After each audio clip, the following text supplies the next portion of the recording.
Hello and welcome to another episode of Get Off My Lawn. I'm Jedi Johnson 22, joined as always by Joe's Doolin. What's going on, Joe? Oh, not Great. too much. I was scrambling to get everything together here. Got stacks of books everywhere, trying not to knock things over on books. It's just I do that all the time. Chaos. Yeah, Chaos. we got the great Domtober and Styx Boys 73. What's going I'm back from last week. Woo! We missed you. Welcome on, guys. Thanks for stopping. Missed you a little bit. Just a little bit. Just a little bit. Livening things up. Just a little bit. Yeah. Okay. Listen, a little bit's better than nothing. No, we missed you a whole heck of a lot. We had a very short. The show was a lot shorter without you, about like an hour, if that tells you anything. I can talk, right? We just this was a lot of presentation stuff, so it kind of flew through fast. So yeah, back to basics. So we got a what we think a great show tonight. Focus on Vampirella. As always, Joe's going to tell us some comics to look out for, both in the good and the not so good way. And we're going to open up some things. Dom and I had a very special gift from one of our viewers that we're going to open up that we very much appreciate, that neither one of us has seen yet. So that's going to be exciting. Exactly. So how about we let's say hi to the chat, and then we'll open up that gift, and then we'll start talking some books. Right. All right. You want to see? Who we got? Go ahead. As always, GTK Comics. Bright and early, always getting in there. Always great to see you. Got Ronnie pop in. How you doing? Ed LeBeau. Once again, I'm sure I will fall asleep.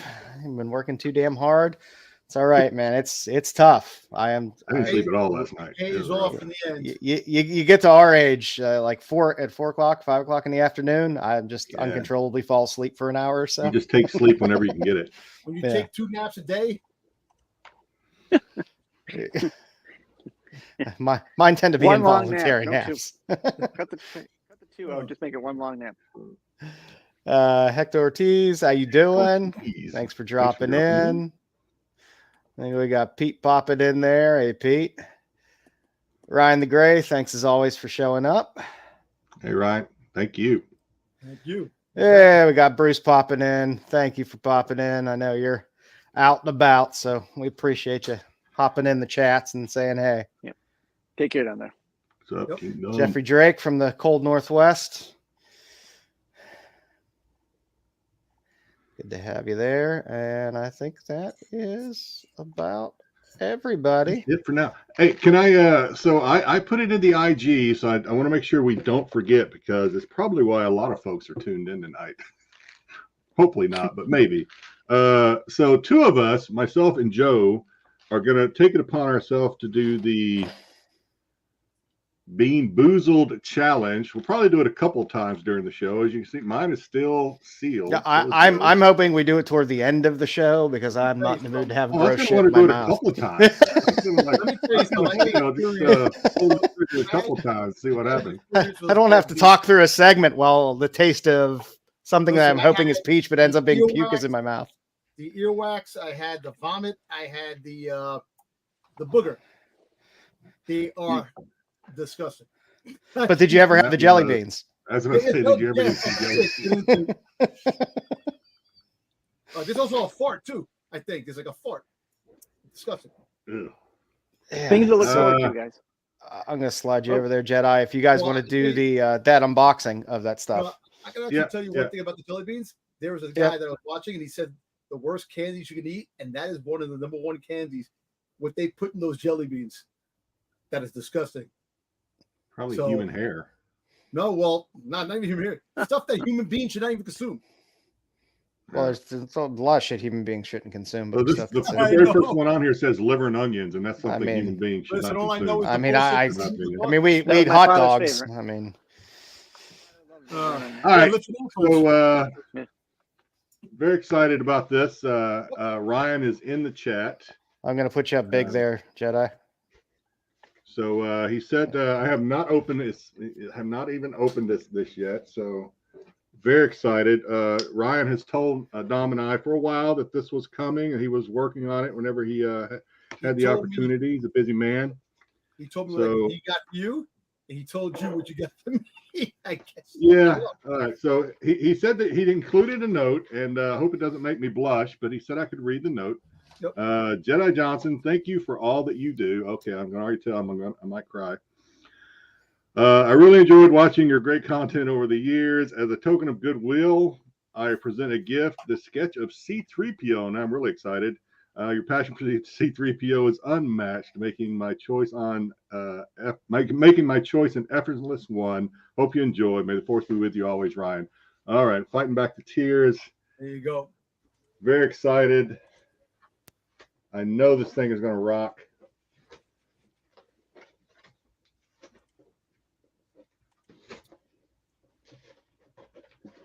Drum roll, please. Oh, I just got a sneak peek at it. Holy crap. I tell you what, if you're not following Ryan, when Ryan first told me that he was doing these, I was like, I got to go to his IG and take a peek because we have a lot of talented viewers when it comes to artists. We have several artists that watch the show a lot. Yep. We appreciate them. Ryan, this thing is awesome, and I love it.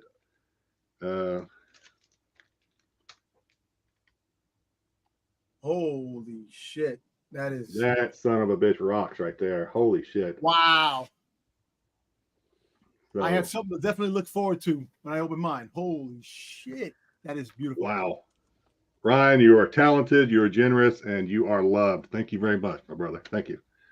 Holy shit. Dom, can't wait to see yours. Let's do it. Let's get you up here.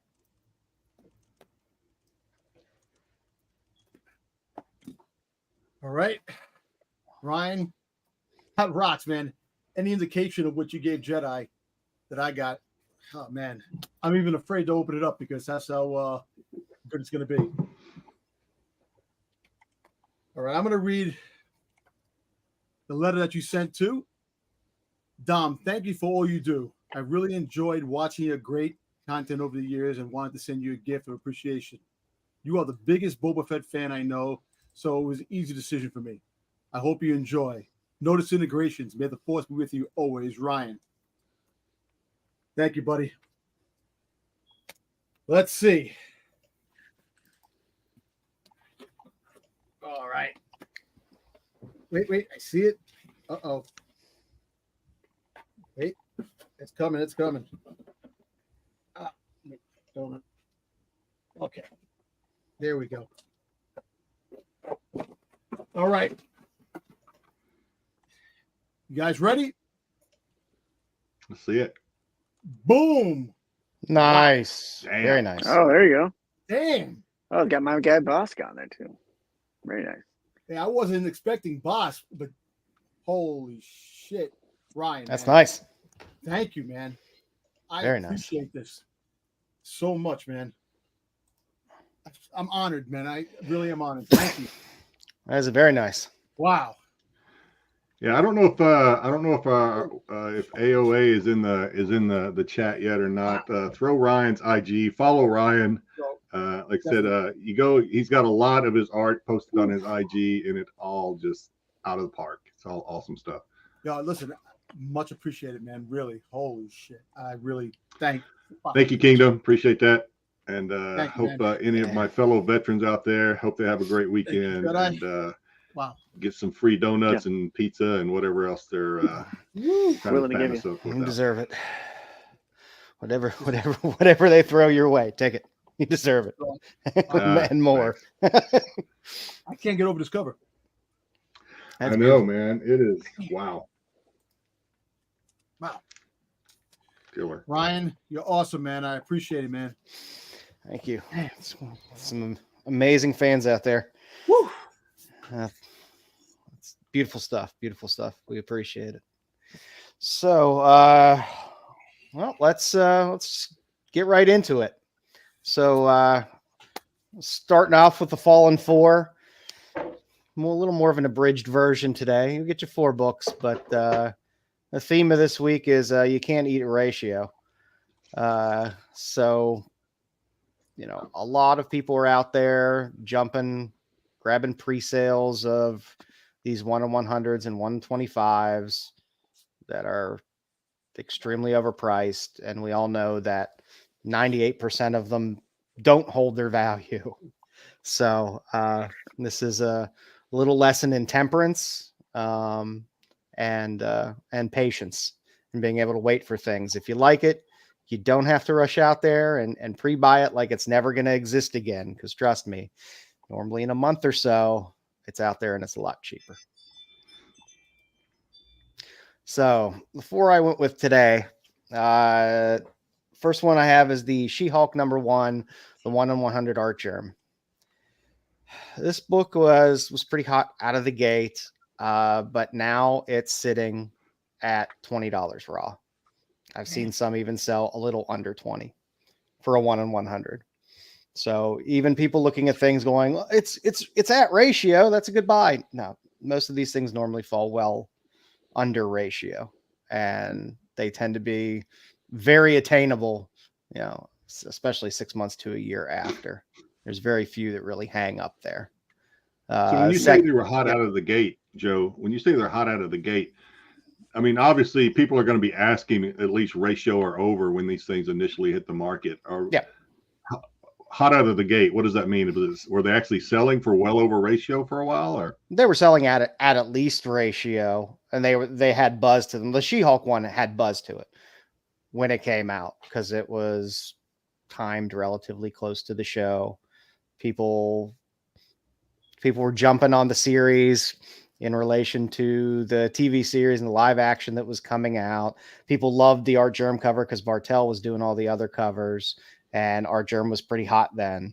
So, and it's the same way with a lot of these 1/100s. They could just have a little bit of buzz to them.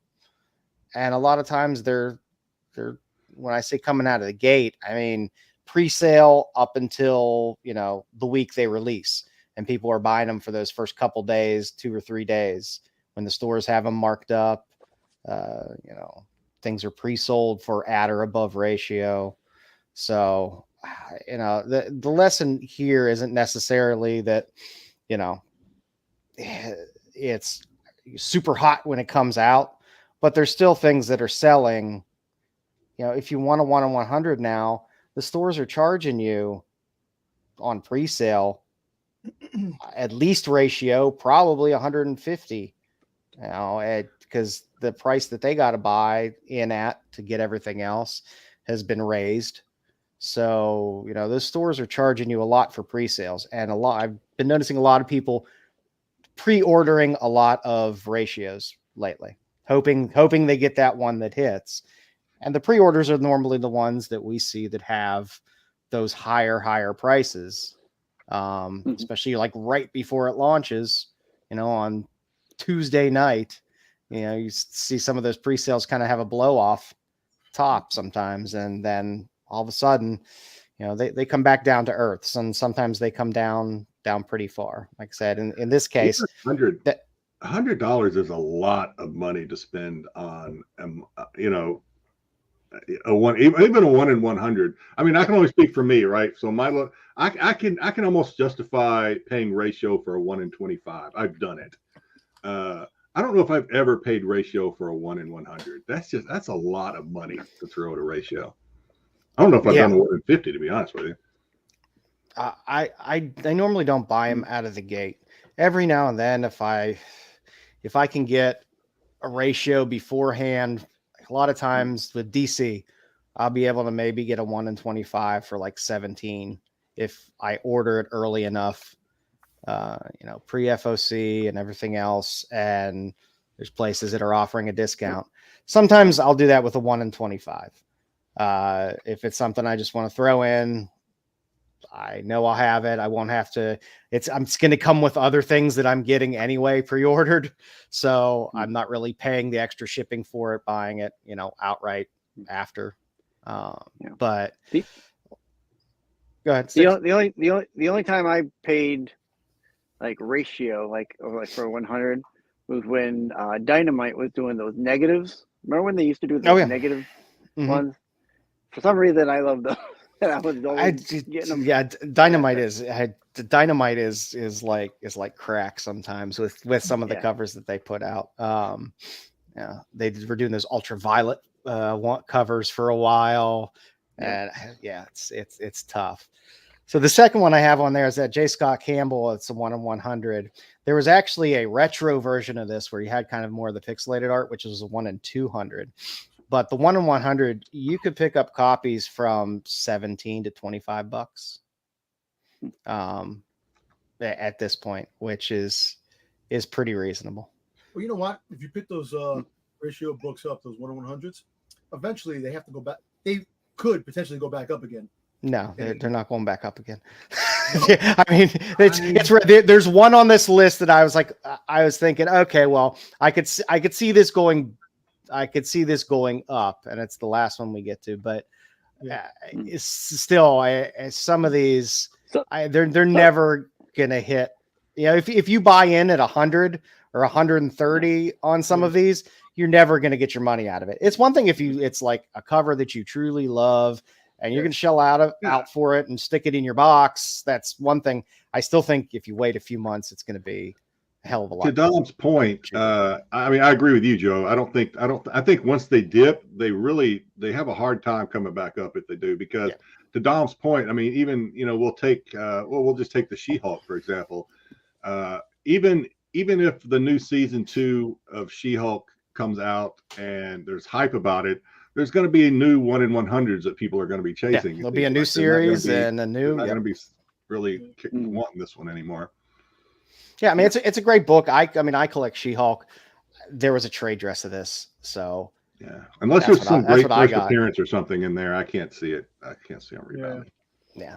Unless you truly want the book for yourself in your own personal collection, then that's I mean, I still think it's those are things that, and it's tough. Because when you see it come up and like, oh shit, I really, really want this book. Sometimes you just have to have the patience to know, listen, there's a chance, especially raw, it's not going to sit. Maybe a 9.8 will be $250 or $200. Oh yeah. Once you throw the graded and the signatures in there, it's a different game. Yeah. But I mean, I guarantee you can find a near mint plus raw of the She-Hulk 1 in 100 for around $20. And if you want to go spend $35 to get it graded, that's fine. That's, I mean, you're still at pretty much half ratio, and then you roll the dice with it. But yeah, out of the gate, it's, what stinks? I even drew the line with, Ryan was just saying how much I love C-3PO unparalleled. I appreciate that again, but C-3PO came out with that Dark Droids 1 in 100. I wouldn't even. There's no way I'm paying $100 for that. No, and you should be able to get that. I didn't pay 75. I had a chance for 75, and I still said nah. Still, there's a chance you'll probably be able to get that for like $25 if you wait another 2 or 3 months. It's just becoming a trend now. There's a lot of 1 in 100s, and they're doing a lot of them. So it kind of like what you said before, that the newer stuff that comes out, people be going after the newer stuff, and the older stuff will never pick up its weight in gold. You know what I'm saying, but it's still they still do make too many, even though it's 1 in 100. Even if it's different books, it's still a lot of books. 1 in 100. That's how these publishers are getting your gratzits, right? The more ratios they get, the more books you have to buy. And I agree. And I agree, Jeffrey. It's kind of a shit deal when they give you a 1 in 100 that's the same as the open order trade dress cover. It's just a virgin cover. It should be a different cover. Yeah, if it's different art, I always feel like, okay. Do the lower ratio of the virgin, not the higher one. Yeah. But that seems to be the thing they do now. Is the 1 in 100 ends up being a virgin of the hottest cover that also happens to be an open order trade dress. Yeah. Just like they did with the White Widow with the art germ. It's just like, they're tapping into that completionist tendency. So outside of that Hulk, we got the Poison Ivy one, the Warren Lau 1 in 100. It's a foil. That one can be had for about $40 raw. It's just me, nothing to do with the because it's awful small and my vision sucks. That looks like Padme. What's her name? Is it just because of the size of the? Yeah, it's probably just because of the size. Yeah. Yeah, that's the old The copper face looks top. like That's copper top. That's poison ivy. Yeah. But I know. I'm just saying. It just the yeah. face looks like. But again, this Lao, I believe there was a minimal trade dress on this. Thank you, Open Ryan. order. Porf. That was cheap, which was fine to me out of the gate. Like I said, if you really want this, Wouldn't be a show. You could have waited, you know. And I mean, these poison ivy covers have all been really good, and all the ratios have been really good on them as well. But you know, like I said, you can pick us up for about $40 raw now. Well, you can get Brucifer, who'll buy it at any price, so don't worry about it. You know, I hate to give Bruce for any reason to gloat or to buy more DC comics, but probably thanks in part largely to Brucifer, I have been paying probably a little more attention to DC. I haven't read any of them, don't intend to, but I will say DC is they're a lot better than Marvel when it comes to covers. Their covers are hands down better than Marvel lately, at least now. DC's cover art is great. I'm not a fan of the foil. I know Brucifer's cursing me somewhere up in New York right now for saying that on the DC foils. I feel just dulls the covers. When I hold the non-foil and the foil side by side, I like the non-foil better. I just think it looks sharper. The DC foils. Now they did a Fire and Ice, Welcome to Smallville, a Nakayama. That was a spot. It was a spot foil. That was cool because it was just, you know, parts of the background were popped in foil, whereas, you know, the other ones are just the full foil overlay, and it's, I don't know, it doesn't do it for me. For the extra $1, or you know, $3 or $4. Foil covers, man. Yeah. Oh, don't worry, lenticular covers are coming back too. So we got everything. Now we got metal and foil and holofoil and lenticular come back. I'm sure we'll get some die cut pretty soon. Get human as well. bone die cut covers. We're already getting them, right? Yeah. Human bone. Didn't Something Is Killing the Children just release a line of frozen die cuts or something with the mask?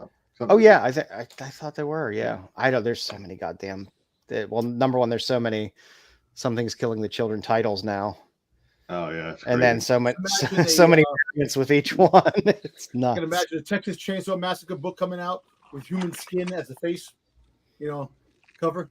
And Dom is off. He's on.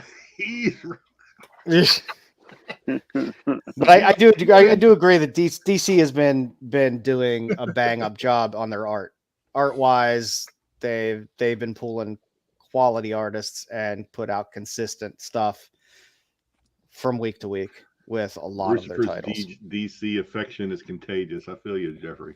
It is, and I mean, I've always been a big DC Silver Age fan, but you know, I find myself buying a lot more DC now than I buy very little Marvel. I just really don't like Marvel so much anymore.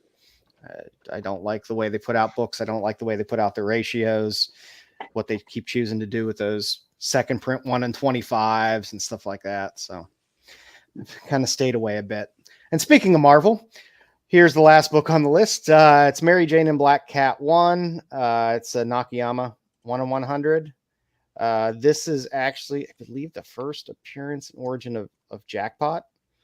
And good old MJ, MJ's getting her Jackpot series coming. So, yeah, maybe this will get a bump. Who knows? But like I said, this book, again, it was 1 in 100. You can get it from $15 to $30 raw. Damn. On eBay. There's sales kind of all. Let me ask you a question. Another thing, you find these in comic stores, you won't pay that much money. You'll be paying more, but online you'll be paying. It's cheaper online. I don't know. I mean, you go to a con, you might be able to find something like this cheap sitting out there. Yeah. I mean, stores too. Sometimes they're just, who knows? You know, a lot of places will do ratios 50% off and stuff like that if they've been sitting for so long. Yeah, I'm with Dom on this one. At least my experiences with the LCSs around here. Once it goes on that wall and they put that price on it, that $100 price on it, it does not come off. I mean, it's like And I guess I understand it. You got to haggle that shit. Yeah. I mean, they want to make that money because that's, they need to make that money back. And you never know. They're going to find, all it takes is one sucker, I guess, air quotes. You tell them how much money are they making? How much money are they making with it sitting on a wall? Because that's going to be zero. Somebody's willing to buy it. It all depends on the LCS center. I mean, there's plenty of you got a bad attitude. Get out of here. Yeah, there's brick and mortars that are willing to work with you. On the wall for too long, and you think it's up there for too long, throw them an offer. Yeah. I mean, you got to haggle. You could sit there and say, "Hey, this book's been on the wall for 8 months. You're not selling it for $100. Hell, I could buy 3 of them online for that price, and throw them an offer. And if it's an LCS, that $100 book you got up there with that $100, how's 20 sound? They're gonna be like, get the fuck out of here. What are you on crack?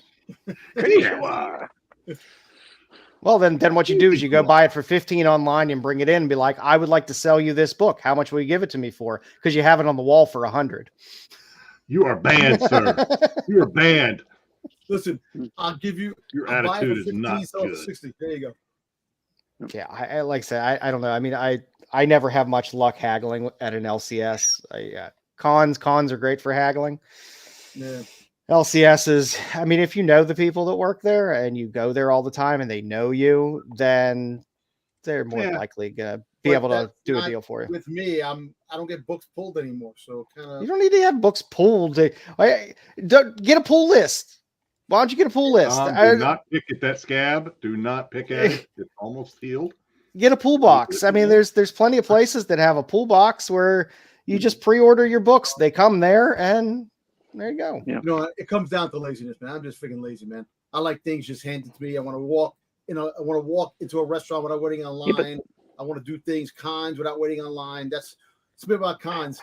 A little bit later on, I'll talk about the con. Don't you know who I am? That's right. I'm a YouTuber. Yeah. I'm an influencer. That and about $5 might get you a sandwich nowadays. That's about what that gets you. Paul Hogan is doing a great job of doing what he's doing. Did you say Paul Hogan? Crocodile Dundee? Paul Logan. Logan Paul. There you go. Paul Logan. I said it backwards. There you go. That was Paul Hogan. Freaking goddamn dyslexic. All right. I'm going to show a quick here 3 now, 3 laters. Then we'll do some pickups.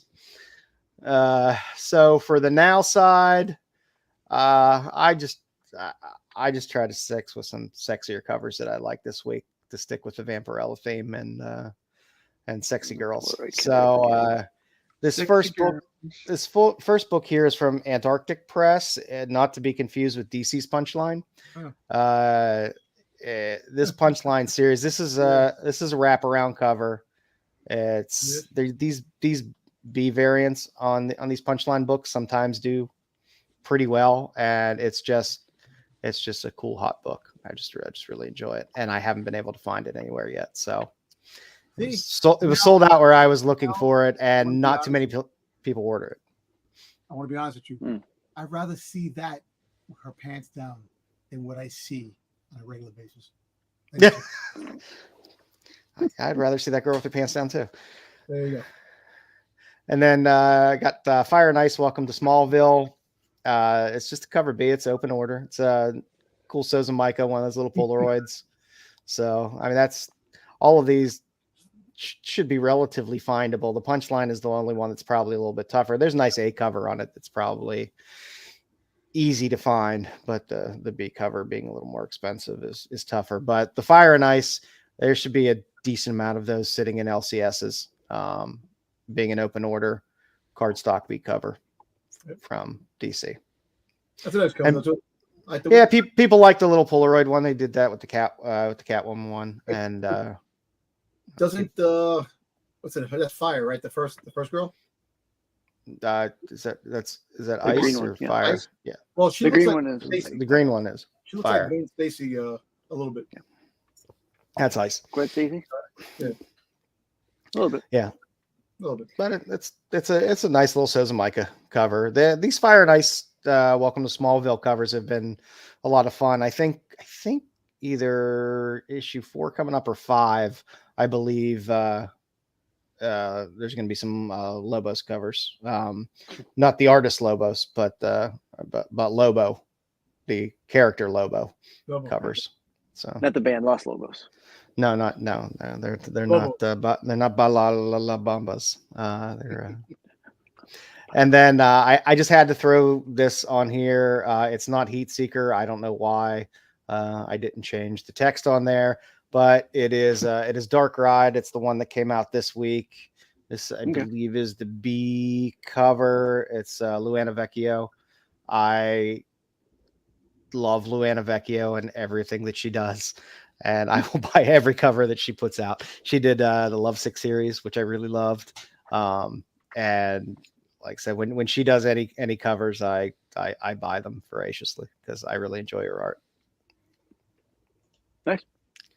And next on the list for the future, I got Catwoman 61. I'm a big fan of Danny. I like Danny's art. I like a lot of just the black and white with a little bit of color here and there.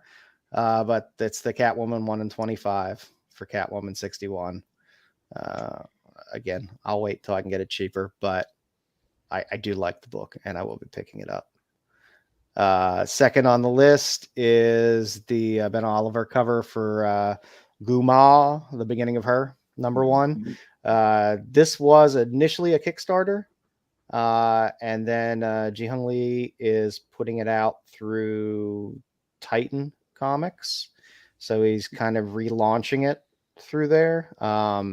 So there's some really cool covers on this series that they've shown in previews for at least the first and second issue. So this one was just pretty creepy and cool, and I like Ben Oliver. So that is a good cover.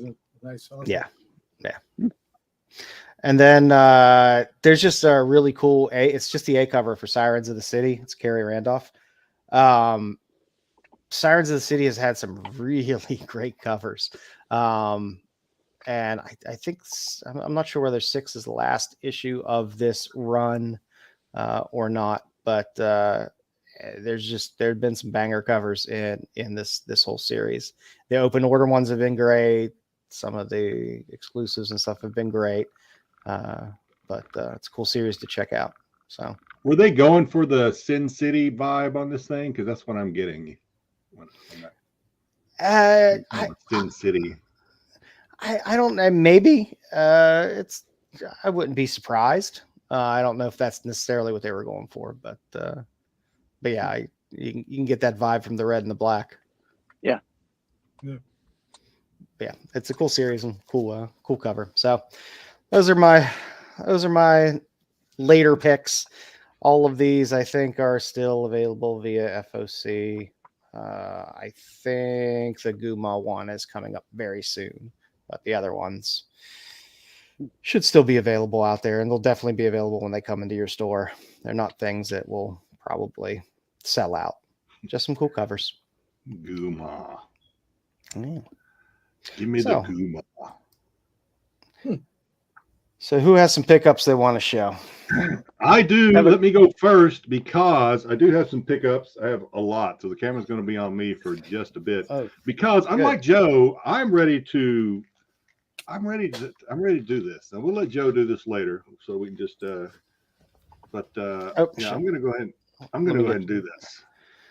There we go. Do it. Oh shit! Doing it, Dom. I'll open mine too. Get to the chopper. Do it. I don't know how. If the camera's ready, take a picture of Jedi. We've got it child and old man proof on this thing. Good Lord. So I need. Get ready for Jedi's face. Let's see what happens. How does this thing even work? See, mine had the spinner and everything. Even though it's a huge piece of shit for a spinner, but good God, man, this thing's like oh no, it's actually a decent spinner. Look at this. Oh yeah, I got the spinner. I can spin it. Do you have the spinner? Well, mine's jammed up somehow. So there's two. All right, mine's all jammed up. Oh shit. Okay. All right. Well, that one went on the floor. All right, so I'll just pick this one. This is the first one. This is so according to the doohickey here, I'm thinking this is either Barf. Wait a minute, it's probably Barf or Peach. Barf or Peach, according to the. Tastes like peach momoko. Nope, that's Barf.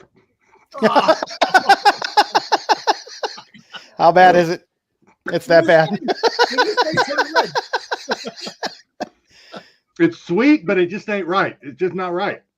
At least it's sweet. It's candy. It ain't right. All right. Oh, All geez. right. All right. Give me a color. Water. There, I'll spin the wheel here. And this is hard to do blind. And is it spinning or is my frame rate shitty? There we go. You go. Now it's spinning. Okay, what a fall on there. Where's the arrow? The, Okay, so I have the choice of toasted marshmallow or stink bug. Those both sound absolutely fucking awful. So well, I'd rather have the toasted marshmallow. I hope it's a stink bug. Come on. Stink bug, baby. Stink Not bug. a good aftertaste either. But we have a trash can. toasted marshmallow. Oh, damn, you ruined it. You ruined it. Yeah. I got lucky. Although maybe it's stink bug. They both sound awful. So Oh, but toasted marshmallow, you can taste the marshmallow at least. I got lucky this time. Sorry, Taste Jedi. the biscuit. Taste the It'll honey get you later. sauce. All right. Do you have some pickups, Jedi? I do. I have a lot actually. So Here, I'll throw you in there. bear with me as I go through these. So I guess I'll go through. So Vampirella, seeing that video obviously, everywhere. is That's going to be funny. Yeah. Vampirella is the theme of the show. There we go. So I have actually this just came in today. I already have this one, but he threw another. Mayhew threw another Oh, nice. little Nice bite. one. Oh, nice remark. I like the remark. on there. I like that. Yeah. It's cool. So this one's he says he only did 50 of these. This is 12 of 50. This is a I'm not gonna say her name right. Soza Maiku. So's Micah. Oh, Micah. Micah. There you go. Oh, nice. Signed by Nice. I have copies of that, not signed. maybe seeing this one later when we do stuff. Nice. but, Another So's Micah. Nice hips. Nice hips on that one. Can someone? I meant to look this up before the show because I cannot remember who this is. Hang on. Blah, blah, blah, blah. This one was limited to 300. I do not. It does not say who the signature is. Anybody know who that is? I forgot to look it up. Looks like Is it's it sexy. Zerdy? Is that a Zerdy? That's not Yeah, Zerdy. Zerdy. No, that's not Zerdy. Uh, I'll look it up later. I'll look it up later while you guys. But I got another one. Whoever it is, I have this one too. I really like this cover. Oh, nice. That looks like a chew almost. I like that too. This one is Mars variant. So I'm still learning these artists. So I don't know if there's an artist named Mars, but I got this one. I like that. thank you, Kingdom. Now these next two are Zerdy. This is Zerdy. That's a Zerdy. Nice. That's a nice picture. And this is probably one of my favorites, and you'll hear that later. This is Zerdy also. Yeah, that is very nice. That's a sexy cover. Ooh. So those are the signed ones, but I do have a bunch of the others. But I won't show all of these because I have way too many. I like this one because it kind of takes us away from the Vampirella that we are used to seeing in the little bikini. I agree. Kind of putting her in more of a different ensemble. Happy birthday, Styx. 153 years old. Nice. Another day over 149. Got to have a peach Momoko. Oops, it's starting to slide around. Hang on. I'm not going to show all of them. I like this one. I don't know who this is, but I like this one too. It's another one I just got in recently in the past couple of weeks. as well as this one's a little different, like the colors on this one. And it's sharp. Okay, well, we didn't mention it, but we're going to be doing. Oh, damn it, we're going to start after the. We're going to start after I get done here. So I have this one. I have this. This is a set. Whoops. This is a set, which I like a lot. In fact, I liked it so much that somehow I bought an extra set. Yeah. It happens. Yeah, it happens. Going to be giving this one away later. Do not do it yet. We'll give you the word, and I still got to start the doohickey. But yeah, I'll be giving this set away sometime during the show. Very nice. Very nice. This one I think again, that's 2 a little sets. different. Yeah, a little different. I like this I one. like that one. Let's see. I'm going to jump through there. So here's another one that's a little different that I like just because it was different. Just a little bit different look for Vampirella. Yeah, it's Puebla, I believe. Yeah. Rebecca Puebla. And yeah, that's it. That's it. So let me get this shit straight. I'm done. You can take me down. And I need to start running the thingamajig here. All right, I'll show a few things.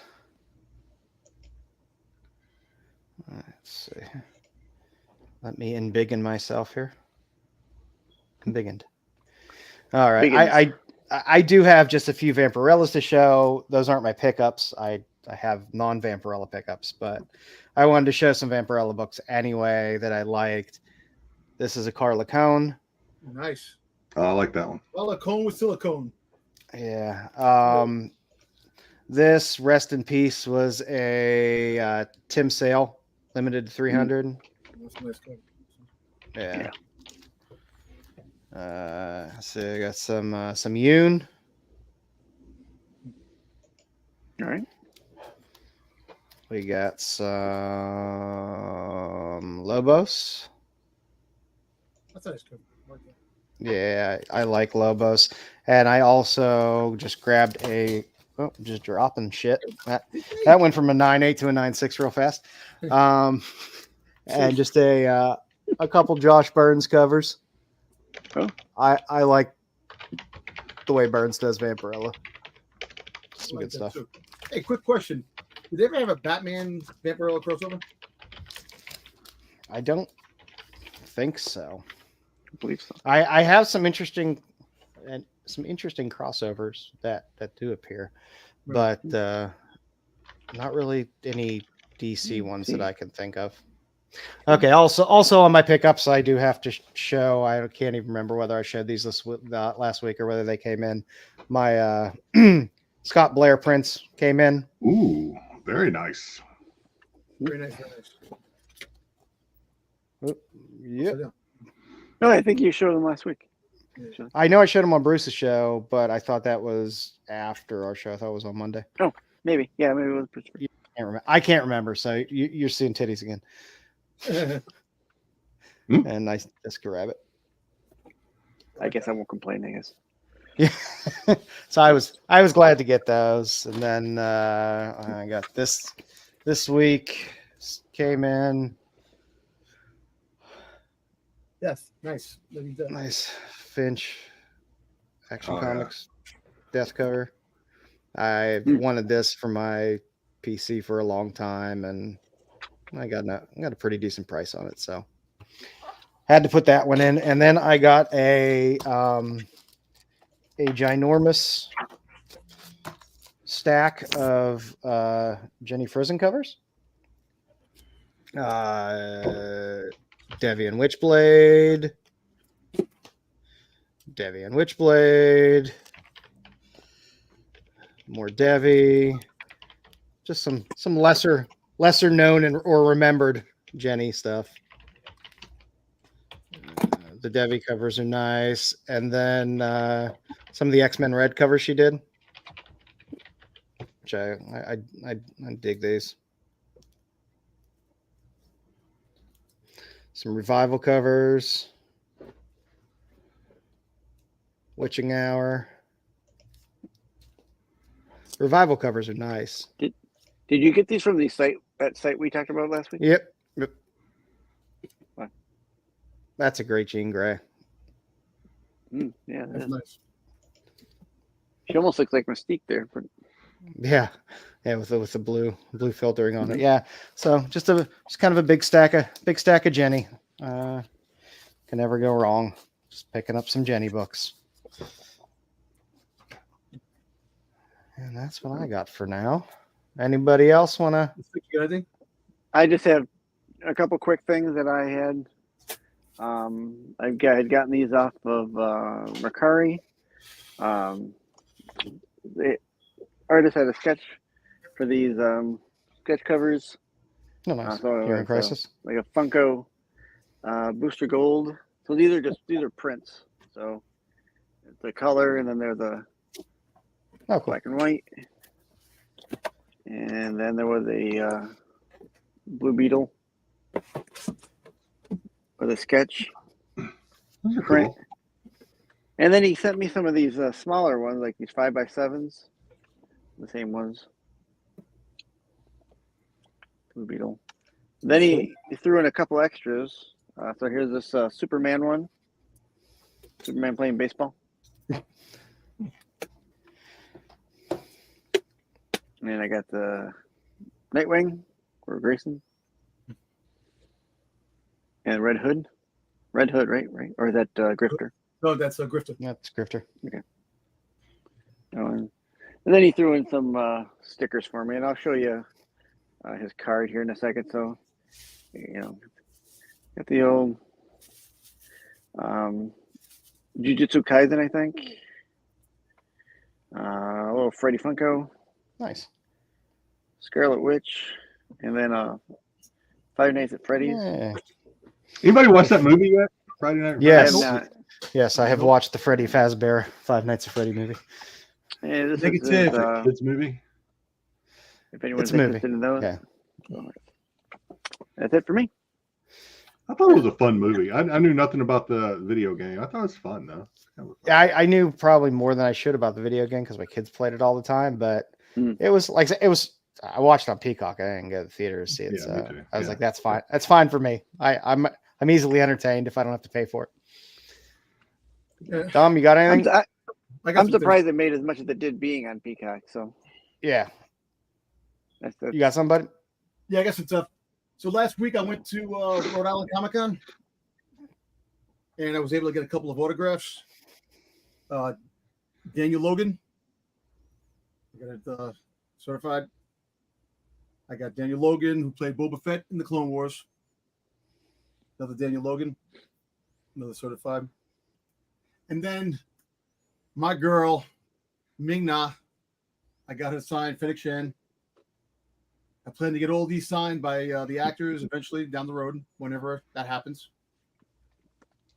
She's now Dom's girl. My girl, yeah. And then my girl. You can't have her. The first part of the Boba Fett on the throne, with Fennec on the throne. So Tamira Morrison is next to get that. So that's what I got in Rhode Island. Then I was able to get some stuff, actually develop some packages, which is amazing. Packages in the wall. Let's start off with this one. Oh, actually, let's do this first right here.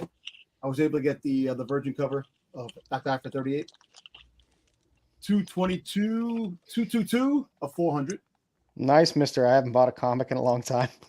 Well, this is but not in the comic stores. Go ahead. You want to get some? Wait a minute. What? I love your loopholes, Dom. Wait.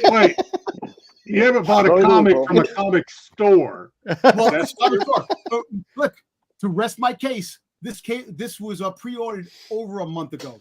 So I haven't bought one from a comic store either in quite a while. That's not my problem. what does it mean, Jeffrey? What it means to be certified that the autograph is authentic, and I got it that there was a authentic autograph. That's what the certified means. That knowing that it's a real thing and it's not a fake autograph. Yeah, who certified it? You certified it was certified at the con, right? Where you at the con, yeah. It was JSA. JSA? Yeah. They're legit. Yeah. Mhm. So here, from Amazon, I'm supposed to be quitting these damn things. Mm-hmm. 7 red. Sweet Sabine No Red. Mhm. There you go, by Amazon. So Bam, go into something from Bam. Books a million. I got the Clone Troopers, the 32nd and a half Clone Troopers. Giggles must be in the next room. Oh, yes, she is. Watching. Which reminded me, Don, Yeah. coming Friday, Target What? is supposed to be dropping the Thrawn. Yes, next Friday, yes. We have a question That's, from Jeffrey, Dom, about what does it mean to have it certified for the Funkos, for the signatures? Yeah, no, GSA. yeah, JSA is a certified company to certify the autograph is authentic. So they were there on the scene. You pay $10 for each certified. You get the little sticker and you get the card, and it gets entered that it's certified that you got autographed by the person who's actually at the con. Sweet. The same thing when you grade comic books. You need the person's there. They have to be present. Witness. When you get an autograph, you can't just bring an autograph there saying, "Oh, this is McFarlane's autograph." Yeah. They need to be there at the con. TM. Good enough. Yes, the end. So I went to on Instagram or not Instagram, friggin' eBay. So since a couple of weeks ago, I got a Funko Pop Boba Fett signed by Baker. I had to go out and get another one just to fill without the autograph. So, yes, I'm a whack job. I need to get once I get an autograph, I need the regular one too. Okay. That's why you got to buy 2. Oh, at a time. Dom, I'm hanging my head, Dom. I'm hanging my head. Wait. There's more. So, It's good to see you haven't been buying much. yeah. So I was able to actually get this off the site. That's actually where I got Gander milk, stick of butter, and Boba Fett. Oh, shit. Stuck. I gotta break this damn thing. Oh. Yeah, the damn styrofoam. Stuck in the styrofoam. Okay, Hey, Jedi, do you have the giveaway set up? Yeah, For the it's, we got 8 entries so far. So yeah, enter hashtag Vampi as scrolling across the screen. When we get 10 or 12, we'll go ahead and run this thing. But right now we got about 8. So yeah, I realized I put on the scroll and I was. Yeah, I realized I put the scroll on. I was like, I hope it's turned on so it's actually capturing these. So if you notice in my background, there's other pops instead of Boba Fett. You know, my favorite Disney character, Stitch. I was able to get Stitch as Elvis Stitch. Oh, I need one of those. Yeah, so Nice. I got that. Yeah. And I also got actually a print of Boba Stitch, that Stitch as Boba Fett, which I got from the con last week, which is the guy was there. I got a couple of things, so I'm still buying on the low key. all right. So Joe, throw me back up on the big. We got 10 so far. We'll let it run through a little bit longer. This is what you're entering to win. So obviously I bought these online. They wrote 1 in 20 on the back of this of the Virgin. So I don't know. I guess I don't know what that means exactly, but it looks like I don't know shit about fuck. about fuck. Actually, it was funny you just did that. I thought I changed the channel and damn thing. But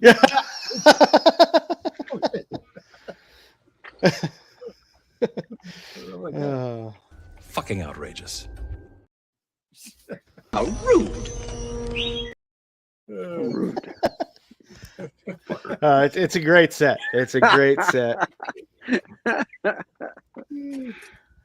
And somebody's going to get some lucky Vampirella books tonight. All right. Well, we're at 13. You want to go ahead and we'll go ahead and run this so we Yeah. don't forget to do it later. So let me go back to this. So you got probably about 10 seconds while I throw in hashtag Vampy. We're going to go ahead and run this or else we're likely to forget. Hashtag Vamp. Vamp E. You got to throw that eye on there, or else you're Vampy. shooting blanks there. Yeah, we're not talking about the GI Joe Jeep there. Oh, the Vamp. Yeah, it's Vampirella. All right. Well, a couple of these entries are two of these. One of these entries is probably me, and the other entry is probably Rennavision. So basically, there's 11 people because if it lands on one of us, we're going to rerun it. So, all right. Couple more seconds. Okay, we can't take all day. Here we go. 3, 2, 1, rolling. Oh yeah, I do see a Jedi Johnson in there. Yeah, I saw Rennavision in it too. Yoda's Gardener. Oh, yeah, he wins I've again. seen him There in you there. go. There you Did he go. win before? He or she? Yeah, he won. He won for me. Oh, okay. Yoda, hit me up on IG. I haven't seen AOA. We don't have our moderator in the chat. Hit me up on IG, Jedi Johnson 22. Send me your address, and I'll get it out probably early next week. So, congratulations. Yeah, there he is. There he is on there. There you go. Yeah, congrats. Oh, we lost Joe. Where did Joe go? Where did Joe go? Joe disappeared. I don't know. We can't do this without Joe. Joe. Oh, Joe. What happened? He's not under my milkshake. Oh, shit. We lost Joe. The aliens got him. Give him a minute. Oh, jeez. All right. Well, in the meantime,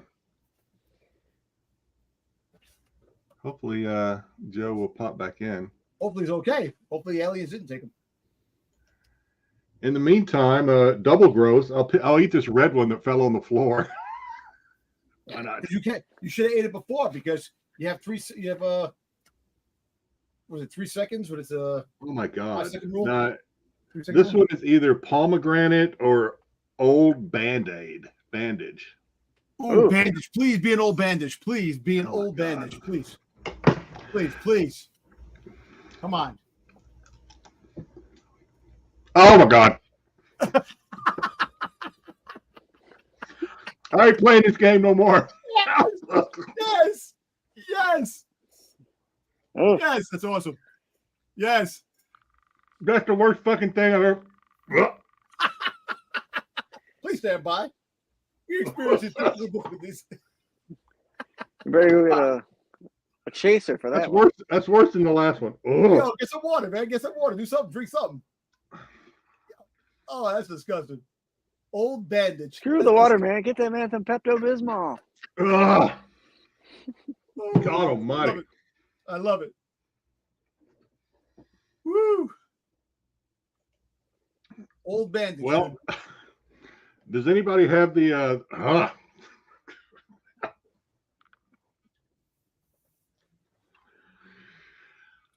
I'm 0 for 2 on this motherfucker. Holy shit! Ugh. And we lost Joe. What happened with Joe? I don't know what happened to Joe. And we don't have the slide deck, man. We're like the we're like the stage band from the 80s when the power goes out. We're gonna be doing card tricks or something here in a minute. Yo, who sings? Dom, you sing. Why am I still up on the big screen? Oh, for the longest time. Let me Oh, Jesus Christ. all right, somebody entertain the troops here. I'm going to, I guess, Yeah. try and download the Yeah, slide deck download. real quick. Find out what I don't happened. know what happened to Joe. Yeah, I was He's gonna okay. see if he. No message in the chat. Is there? Nope. Nothing at all yet. Text him. Somebody text him. Joe was attacked by rabbit squirrels. Oh shit! Ugh. Man, that thing was terrible. I still That is nasty, man.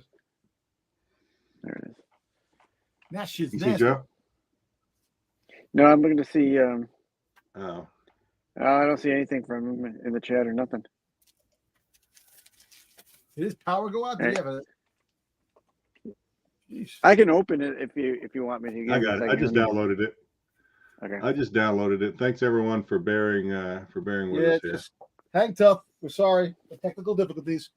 After I don't really have anything. Jedi started that whole thing eating that Band-Aid friggin' jelly bean. That's what happened. Ah. Oh my God. Dead end you to me, my friend. Woo-hoo. Just imagine how the earwax tastes. And the Now, I can't imagine it tasting any worse. That's I could not imagine it tasting worse than that. that's disgusting. That shit was nasty as fuck. Who a sane person would sue. That's all I'm saying. Oh man, that's disgusting. Okay. It's in my teeth, man. It's in my teeth. Don't come out. Well, brush your teeth, man. Brush your teeth. Please stand by. We're experiencing some technical difficulties. Oh man. Oh my God. Hey, this is a can't remove. All right. Oh, Styx, we're gonna go ahead and go to the news. Here we go. Yeah, absolutely. Hopefully Joe can pop back in. All right. Let me make my screen bigger here. There we go. Okay. So let's start off with my news. So this week, The news Disney, only Styx cares about. the news that only I care about. Hey, I'm doing the news slide. You get my news. Yep. Hey, you're absolutely right. So this week, Disney posted all their Christmas. That's what prison tastes like.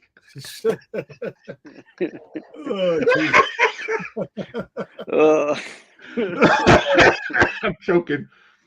That's a good one. That one might make the area. We got him back. There he goes. Hey, there he is. all right. Yeah. There he is. End of the year show, Bruce. That was pretty good. Did you lose my slides? Could you see my slides to be able to present? Oh, I guess you can. I went in and I downloaded them again. I went in and downloaded them. Yeah, okay, thanks. All right. No, my browser died just unexpectedly, and then I was trying to get Pete to give me the code, and I got back in, and then it told me I had to reboot my browser and my computer. So good times. Okay. Good times. Well, So I do not have gone. administrative rights right now. So All right. Here's what you missed while you were gone, Joe. We almost resorted to card tricks, but I ate another jelly bean and what this one tastes like? Jelly bean, and I got the. It was supposed to be pomegranate or Band-Aid. Yeah, I got the bloody Band-Aid, and it was. The bloody Band-Aid. Oh, I'm so gotta sorry. It Think was about it. a stuff of legends. Yeah. Oh. Then throw I up am Bruce so for sorry. there. Yeah, Bruce for that's what prison tastes like. Yeah. That one's going into the year wrap up. That's what How do you know what prison tastes like? We're not going to ask that question. Yeah. If right Pete shoots me the code, I'll hop off and then hop back in with the code. But yeah, I don't That's know. right up That's there gonna with the come in spider time. jelly. Oh shit! All right, let's go. All right. Let's go, Styx. Come on. This week, Disney posted all their Christmas specials and what was coming up, and in it included my Alta Vista browser. Doctor Who Christmas special. So this is added on to the 3 that we're getting now. So this is going to be our 4th Doctor Who special for the year, which we'll see the first episode with Shudigatwa on Christmas Day, December 25th. No time announced yet, so I'm guessing like 3 p.m. our time. Okay. Usually how it goes. Because usually it's like 7:30 their time, so therefore behind us, like 2:30, 3 o'clock, depending. I don't know if there's a Strictly Dancing after it, but You're definitely waiting for this, right? I'm excited. I didn't know that we were getting a Christmas special. I thought it were going to be like New Year's, but Christmas is just as good. So And you I'll know take what, it. man? You know what? It can't be worse than freaking the Book of Boba Fett. There you go. Oh, you said it. There you go. Yeah. There you go. Hey, with Russell T Davies back at the helm of Doctor Who, good times are ahead because he's the bar for the new Who stuff. So, Woo-hoo! all right, after the second slide here, I decided to put in a preview of a book this week. So this week I put in Daniel Warren Johnson's Transfer number 3 and the covers for him. And now I don't know which one's ratio. I don't know which one's which, but these are the 5 covers for Transformers number 3, and not including the spoiler variant. I'm pretty sure there's a spoiler. Soundwave covers mine, man. I need that. Yeah, that's the A. So you'll be all right with that one. There'll be plenty of them. There you go. You don't need to go buy it. Get it in the dollar bin. Good. Definitely. I thought I'd throw something like this in. Maybe try this for a comic slide. If there's no news, sometimes there is news, and I'll put this in too. But I don't know what you think of that. Transformers is going to be still a pretty hot book come this time, so I thought this would be a great. And they have some great. These are some great covers. I like Optimus on his little throne or the asteroid or whatever he's sitting on there. And everybody sits on a throne these days. Jesus. Yeah, everyone needs a throne. Yeah. I have a throne. I got one. Even Megatron in the episode where he took Abraham Lincoln off the Washington Monument. He sat down. That's fantastic. Yep. Fantastic. That's good. Built just for me, he said. Yeah. So we'll look for these covers if you're interested in Transformers.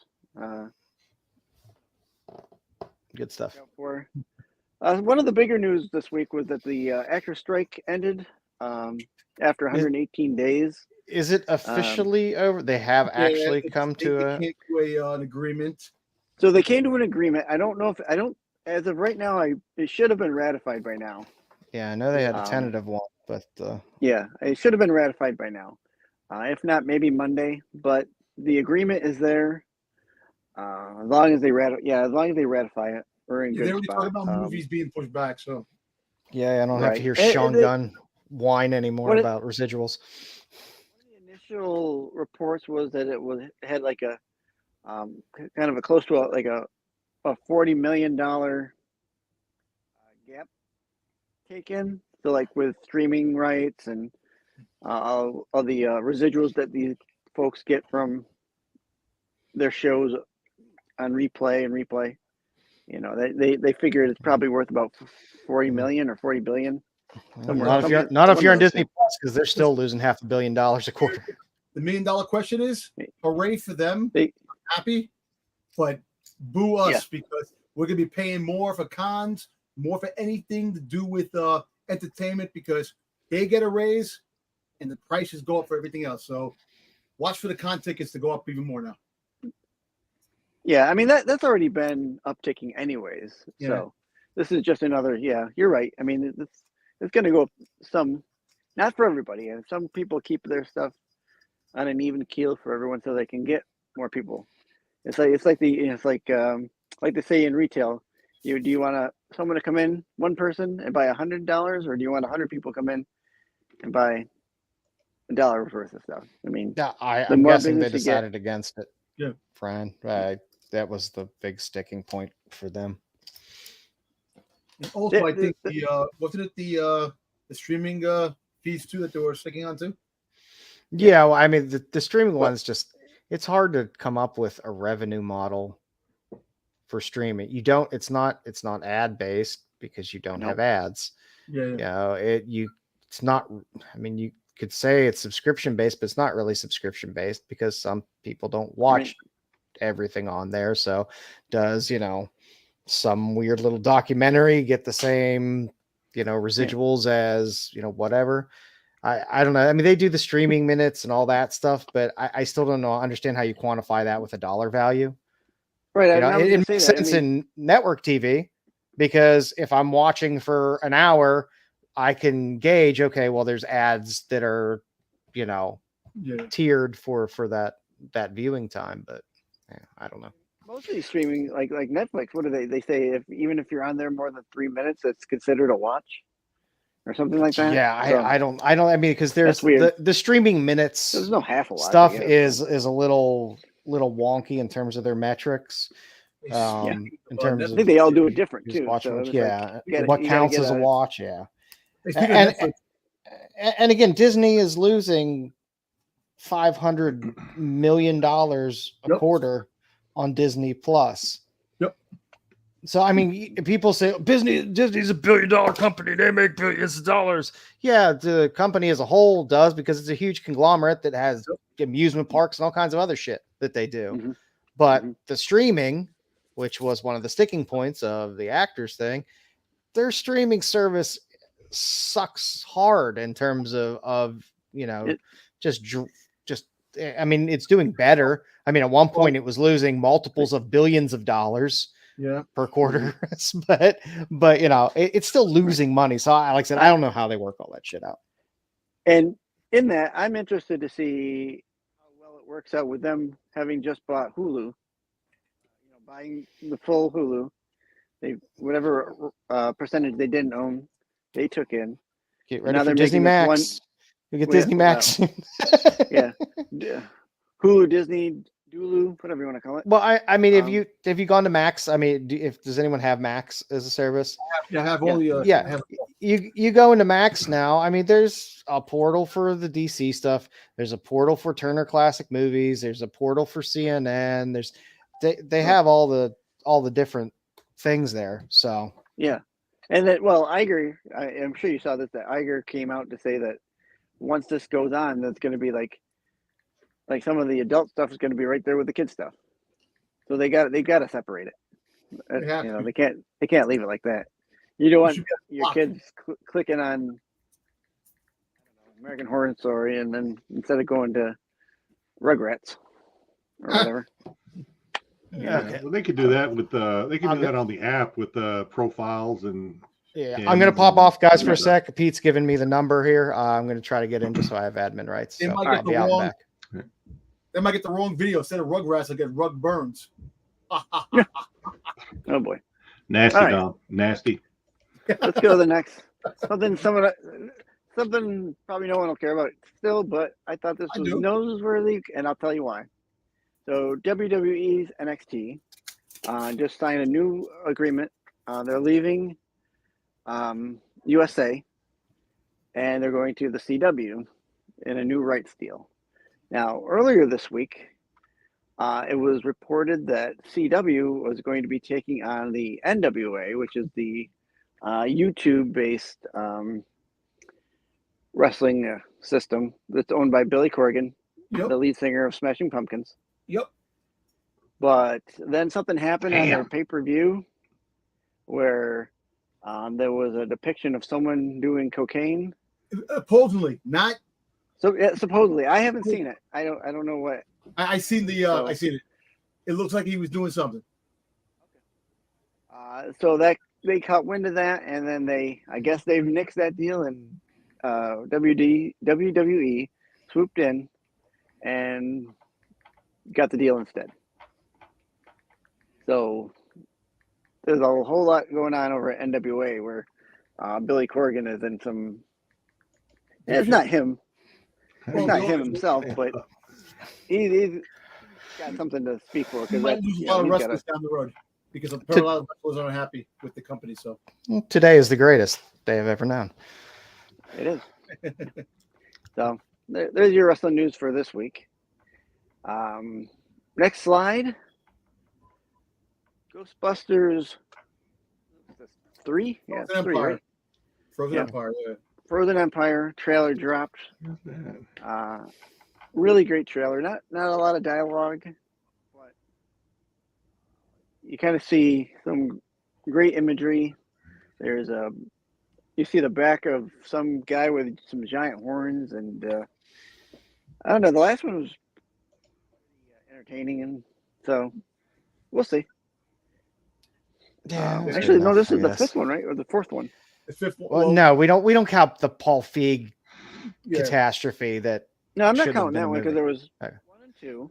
Well, you had 1, 2, 3, and you had this. For this, yeah, there's a fifth one because there's 6 of them so far. Not counting the girl one. So 5. Number 5. Wow. Okay. Did anyone watch this trailer? I saw the trailer. No, I haven't seen the trailer yet. At the end, you I see like Paul Rudd, though. some kind of a silhouette of a female demon. Of course, it's a female demon. Why would it be? Well, is the little dude who has a crush on the girl still? Is he in it? Yeah, the guy from Stranger Things. Finn Wolfhard. No, yeah, I believe so. Is he in Stranger Things? I'm talking about the little boy that got it. That was like in the back of the station wagon getting attacked by the little marshmallow. Yeah, I think he's back. He's in it. Yeah, he was cool. I like that little dude. Yeah. I don't know how little. I'm looking forward to this. This comes out January. No, comes out next. Yeah, January. I think January, February. Yeah. So Good. look for that when you go to your local theater. Yeah, it'll be a fun movie. Give it a watch. Why not? And then this weekend, The Marvels comes out. I'll probably go see it tomorrow. I already know the mid-credit scene. Oh, yeah. No spoilers, Dom, but I'm going to see it tomorrow too. It's aiming at I'm not going to wait for $60 Disney Plus this shit. It's garbage for a Marvel movie. So. Yeah, well, we don't know if it's garbage, Dom. We just are No, I guessing say it's garbage. It's garbage. The only thing is good. I want to just see Brie Larson in what's the name in tight pants. Is it tight pants and tight shirts? Is it? Okay, I don't care about the movie itself. I mean, as of right now, the on Rotten Tomatoes, it's got a poor garbage professional reviewer score, but the audience score is quite high for it. So, I guess I'll give it a few days and see. I don't trust any Rotten Tomatoes stuff. It's good. There you go. Well, a lot of people that say it's good. You know what? I'm just playing. Yes, you know Aggie. I'll just wait for Disney Plus. I'm not going to see it. I'm not. This is something that I'll wait. This is a Disney Plus movie. Oh, so you haven't seen it? What? Not me. No, he hasn't seen it. Oh, well, I thought you thought because you said, "Oh, I'm not paying. I'm not paying the money for this." Dom, what are you doing? No, I mean, who knows how? I mean, like I say, I don't trust any reviews. The professional reviews always don't look skew in a really crappy way, and then the audience reviews are easily manipulated as well. So if you like it, you like it. Yep. Look at the chat. Yep. I trust Zaggy. For me and that's who I trust. I trust Zaggy's review. If he says it was good, I trust Zaggy. All right. Sounds good there, Kingdom. I don't hate women. I love women. I just hate the way Disney. Ladies, they just don't belong in the newsroom. No, they just don't belong in the headline in the movie. No, I want to. You grab my ass. No. I love women, but you have to have a balance now, man. Stop with all the women movies, man. More freaking hardcore freaking action flicks where men are leading things. It just gets boring because every woman is going to be stronger than this man, stronger than that. Nah, fuck it. Nah. I can do it myself, asshole. Not in this lifetime. Hip hop. They're superheroes, Dom. Come on. They're supposed to be able to beat up She-Hulk is not Joe. stronger than the Hulk. She-Hulk is not stronger than the Hulk. The Hulk should beat the shit out of her. That was no. That's it. They should be equal, really. Yeah, maybe. Serenity now. No, I'm just, listen. Everybody is. They have to. Why couldn't they have a male villain? Why does it have to be a female villain? Why does it have to be all female? That's what I'm trying to say. Just. Oh, brother, somebody gonna kiss the donkey. I mean, it's going to be what it is. I mean, it's a Captain Marvel movie.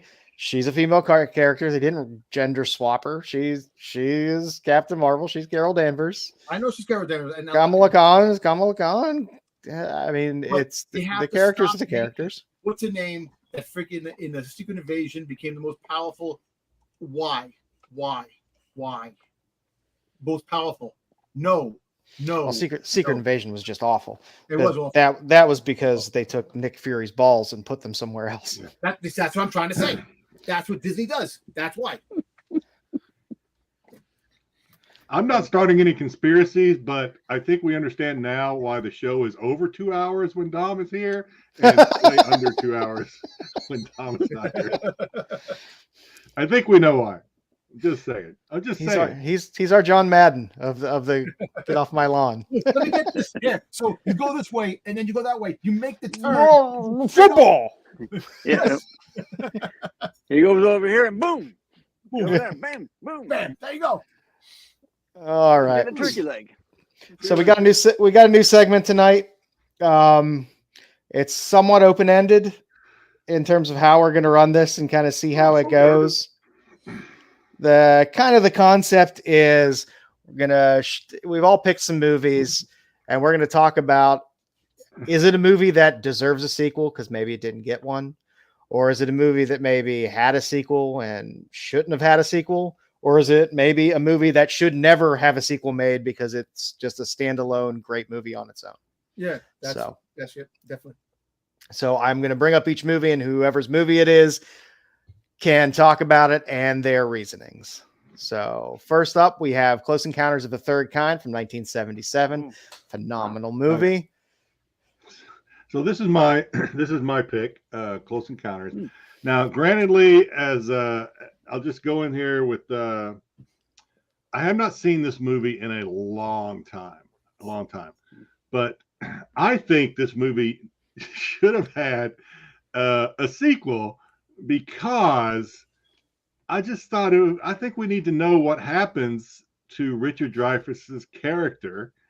Does he ever come back? When he comes back, I mean, we all know already. He kills a shark. He comes bak and kills a shark. We all well, okay. So check this out. All right. So just on the movie itself,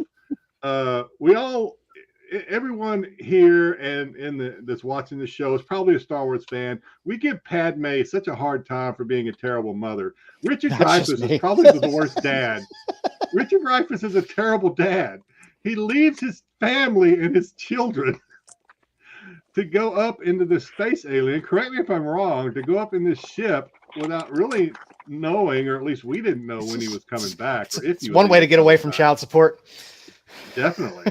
So definitely a candidate for worst dad ever. So do we need? I think I would like to have a sequel to see what happens to Richard Dreyfuss's character when he comes back, and he can talk to. Yeah, his kids are going to hate him. His wife is married, his best friend, and all this other bullshit. He's trying, hear his stories about what he's seen, what he's experienced. Maybe we find out that Close Encounters was a prequel to Independence Day, and he comes back and warns us that these fuckers are coming back, and they're pissed. So I don't know. What do you guys think? Would you like to see a sequel to Close Encounters? Wow, that's a good. Only if you could recast Dreyfuss as Randy Quaid. Well, full bearded Randy Quaid. Yeah, I'm back. And I hate reboots. I hate freaking goddamn. I wouldn't mind seeing this movie rebooted to an audience today. Or not even today. Maybe a few years back. But I don't want a reboot. I want a sequel. No, I don't want to see. I think it was great on its own. This movie was great on its own. But we gotta remember movies of this era, even up into the early mid 90s. Movies just ended. Like I was watching just shit 90s movies today. I watched Internal Affairs with Andy Garcia, Richard Gere. Disturbing fucking movie. But it just ends. At the end, Richard Gere just gets fucking shot and the credits. That's it. That's the way movies ended. It was like there was no like wrap up. Like Andy Garcia's partner was shot in the gut and they don't know whether she's going to survive or whatever. Don't give a fuck. Credits. Richard Gere's dead. Credits. And it's I think it's something of the movies of that age. It's like this is the way it ends. Yeah. There you go. Spoilers, there's no end credit scene where he's in the ambulance giving a thumbs up or anything. Yeah, there's nothing. I'm okay. Yeah, it's just done. Like this movie, 1977. This movie was writing the tales of Star Wars, man, back in 1977. So kind of these movies were great back then. A sequel, like something like this, should be one and done, and it leaves to your imagination of what would happen. Yeah, the only way I would want a sequel is if the sequel started with his discarded remains in a cornfield, like the cow mutilations. And it's just like this pieces of Richard Dreyfuss in a cornfield. So all good points. Before we move on to the next one, or Styx may have a follow-up, but Styx makes a good point. Remember the good old days when the credits rolled, you could just get up and leave the theater without having to just sit there and wait or get on your phone. 25 minutes. No, I know. You get on your phone and Google like Close Encounters credit ending to find out if there's a credit ending. If you have to sit through this, remember those good old days? I miss those days. I really do. No, because I miss those days when people didn't have phones. That extra credit. Yeah. What happens is that you wind up getting out later and have to get into the traffic instead of avoiding the traffic. You stay later. Yeah, it's. I remember the old tight 90-minute movie too. Yep, hour and a half in and out. I'm hoping my power stays on. It's quite foggy here, so I'm waiting for somebody to hit a power line at some point. So if I lose power and lose you guys again, I'm sorry. Are you living on the set of I Know What You Did Last Summer? No, but it's got cold today. And there's fog everywhere, and I live out in cow country, so somebody always runs into something, or a tree falls on something, or a cow wanders into the goddamn road. Good times. Good times. What's next? Next, we got The Abyss from 1989. Yes. This is absolutely Styx's choice. I don't even need to take it. I love. It's one of my favorite movies too. It is. It's a great choice. Great choice. Yes. Yeah. So, I don't know if I would give it a sequel. I thought it ended pretty well, but I would maybe like to see a prequel for it to see where these things came from before they get to Earth. That might be a possibility, but I don't think afterwards. Maybe they've always been on Earth. That's what I assume they'd always been there. Ed Harris. I don't know. I thought maybe they went. They came and they went. Maybe because their planet is like the bottom of the ocean for them. So I would find it. If you could get like Cameron to do it again, because I have to be the only person that would be worthwhile to do it. I would be interested to see how, because the shoot, if you know anything about this movie, the shoot of this movie was one of like the actor's nightmare. It was a complete shit show when they shot this movie. Actors tell horror stories about this movie all the time shooting it. So it would be interesting to see what Cameron could do nowadays.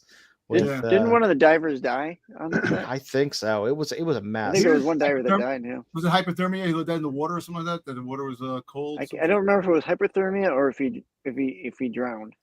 It was the perfect blend of practical effects and a little bit of early CGI. CG. I almost would like to see a sequel to this, because at the end of the movie, I don't know what the sequel would be, because they're so advanced in technology, but the military is not going to just sit there and be complacent with the idea that there's a species down there that can destroy them like that. Speaking of, and so I'd kind of like to see that angle as to what happens after, but again, I don't know if we need to. Maybe we can just play it out in our heads. But I do have to bring this up, and I don't know if this is a goof or if somebody doctored it. Remember the director's cut, not the original, because we didn't see it in the original. The director's cut, when the big tidal wave comes up and it stops, and all the people on the beach are panicking. Yep. Oh, yeah. I saw a scene on YouTube or IG or whatever, and I'm too lazy to go back and watch. I will one of these days, where as these people are panicking on the beach, one guy stops and turns around, and another extra runs up and pulls his pants down. Actually chances him on the beach. It happens so fast, and I'm just like, oh my god, did that actually make it into the cut? I really want to go back and look. I will one of these days, but that was hilarious. I do agree with Styx. Maybe a prequel. To know where they came from, and that's it. So that leaves imagination. Yeah. Yeah, and Jedi's right. I mean, the military is always after things like this. So, I mean, who knows? It's a perfect movie as it is. military. Yeah, it like I said, it's one of my favorites. I don't know if they could. I mean, like I said, I don't know if they could do it justice because I hate the Avatar movies. So I don't know what that would Cameron be my would do fear. with it at this point. My fear is that Cameron would try to. God, I hate to say this because I'm going to sound like Dom. Would woke the hell out of this thing to where it would suck. But who knows? Yeah, I liked the tightness and containment of it, of where they were trapped, the small cast. You know, the scale of it was perfect for the movie. You felt cramped. You felt that claustrophobia. Like now that they're at the start, it's like I don't want like some big epic. That's why probably a prequel would probably be kind of interesting. Yeah. Although I if there's no humans in it, I don't know what they're doing. Yeah, the one thing I don't want to see happen is if Cameron gets a hold of it again, and he tries to connect it to Avatar, where that's how we knew that the planet was out there because they're from that, that kind of thing. Well, they look nothing like avatars, but no, they look nothing. No, but they can't be the only species living on that planet. And I would say a prequel would be weird.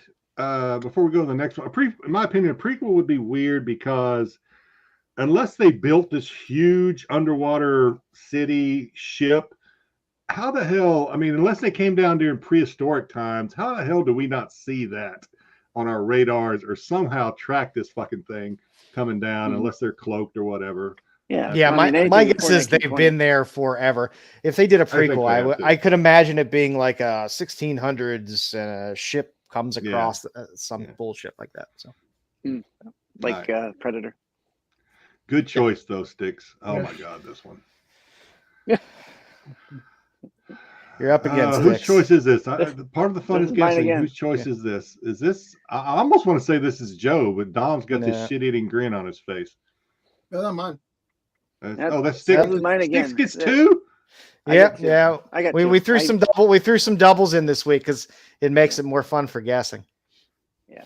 So for this one, I said this one didn't need a sequel because most sequels were shitty. Yes, they were.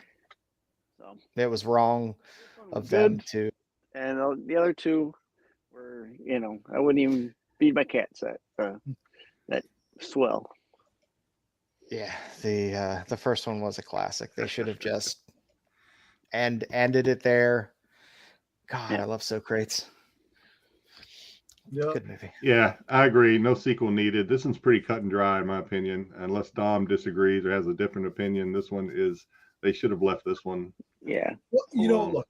Basically, I understand, time traveling excellence with Bill and Ted's. I kind of like, I don't know, yes and no. But back in the 80s, it was almost the end of the 80s. It always had to have that sequel that actually that came into play. It's just it made some money. People laughed. They had a good time. But the 2 was out in what, 92, 93? I think so. Yeah. About that. But then they had the last one, the third one that just came out. That was a piece of massive shit. You see, and that's the thing. Yep. I don't think I've ever even watched it. I watched about 5 minutes of it and I was like, what the fuck am I watching? Yeah.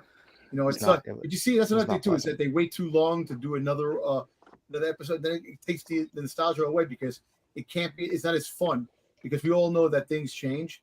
So when the movie comes out now, the stuff that they would get away with back then, they can't get away with now. So it's like comedy that's just put there just to try to make it comedy. Like it's not comedy.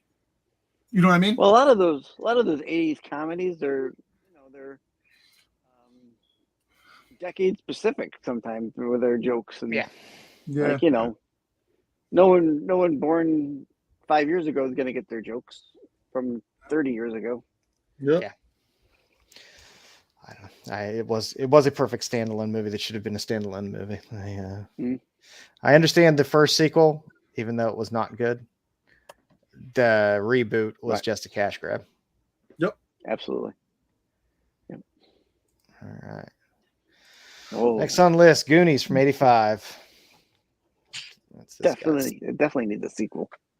We should have gotten one by now. We're 40 this years one, late.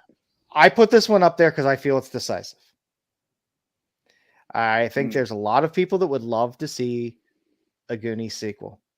I personally don't want it touched.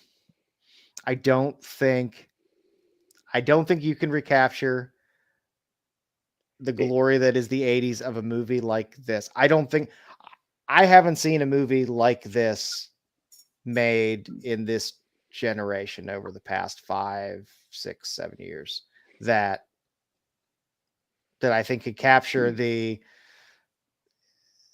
you get, like, Harry Potter stuff is fun, but it's not irreverent like the Goonies was. You can't kind of throw in some of that, humor that you could get away with then that kind of made it. Yep. Yeah. I guess the closest, and it's probably even this is probably 10 years ago, would be like the Shark Boy and Lava Girl series. I think that's horrendous. It feels I love those movies. It feels like it's some cheap.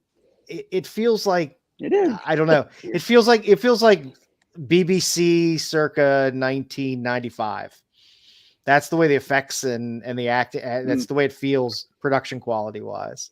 It just doesn't feel right to me. Yeah, it's definitely Seventh Doctor era type stuff. Yeah, it's just it doesn't do it. And I don't mind Rodriguez as a director, except for the stuff that he did in Book of Boba Fett. Thank you. But yeah, I can't do the Shark Boy and Lava Girl. It just doesn't do it for me. I try watching it with my kids, and I'm like, doesn't do it. Yeah. But I don't know. Like I said, the Goonies it's something that I think was perfect. I don't think you could find a director to capture like Donner did. I don't think you can have actors and actresses that can be as like dickish kids as these kids were. And I don't know. I mean, you're not going to get a Corey Feldman-esque character. No. Well, yeah, no. And I don't think you can get I don't know. I mean, I guess if you had a sequel, you would probably be bringing them back as the parents, and then they would have kids, and then you would have every child that they had would be some type of derivative of the original characters. And to me, it's just like, then you're just kind of watering down what was a really great thing. Mm-hmm. Yep. Yeah. What about a prequel where it's a One-Eyed Willy prequel?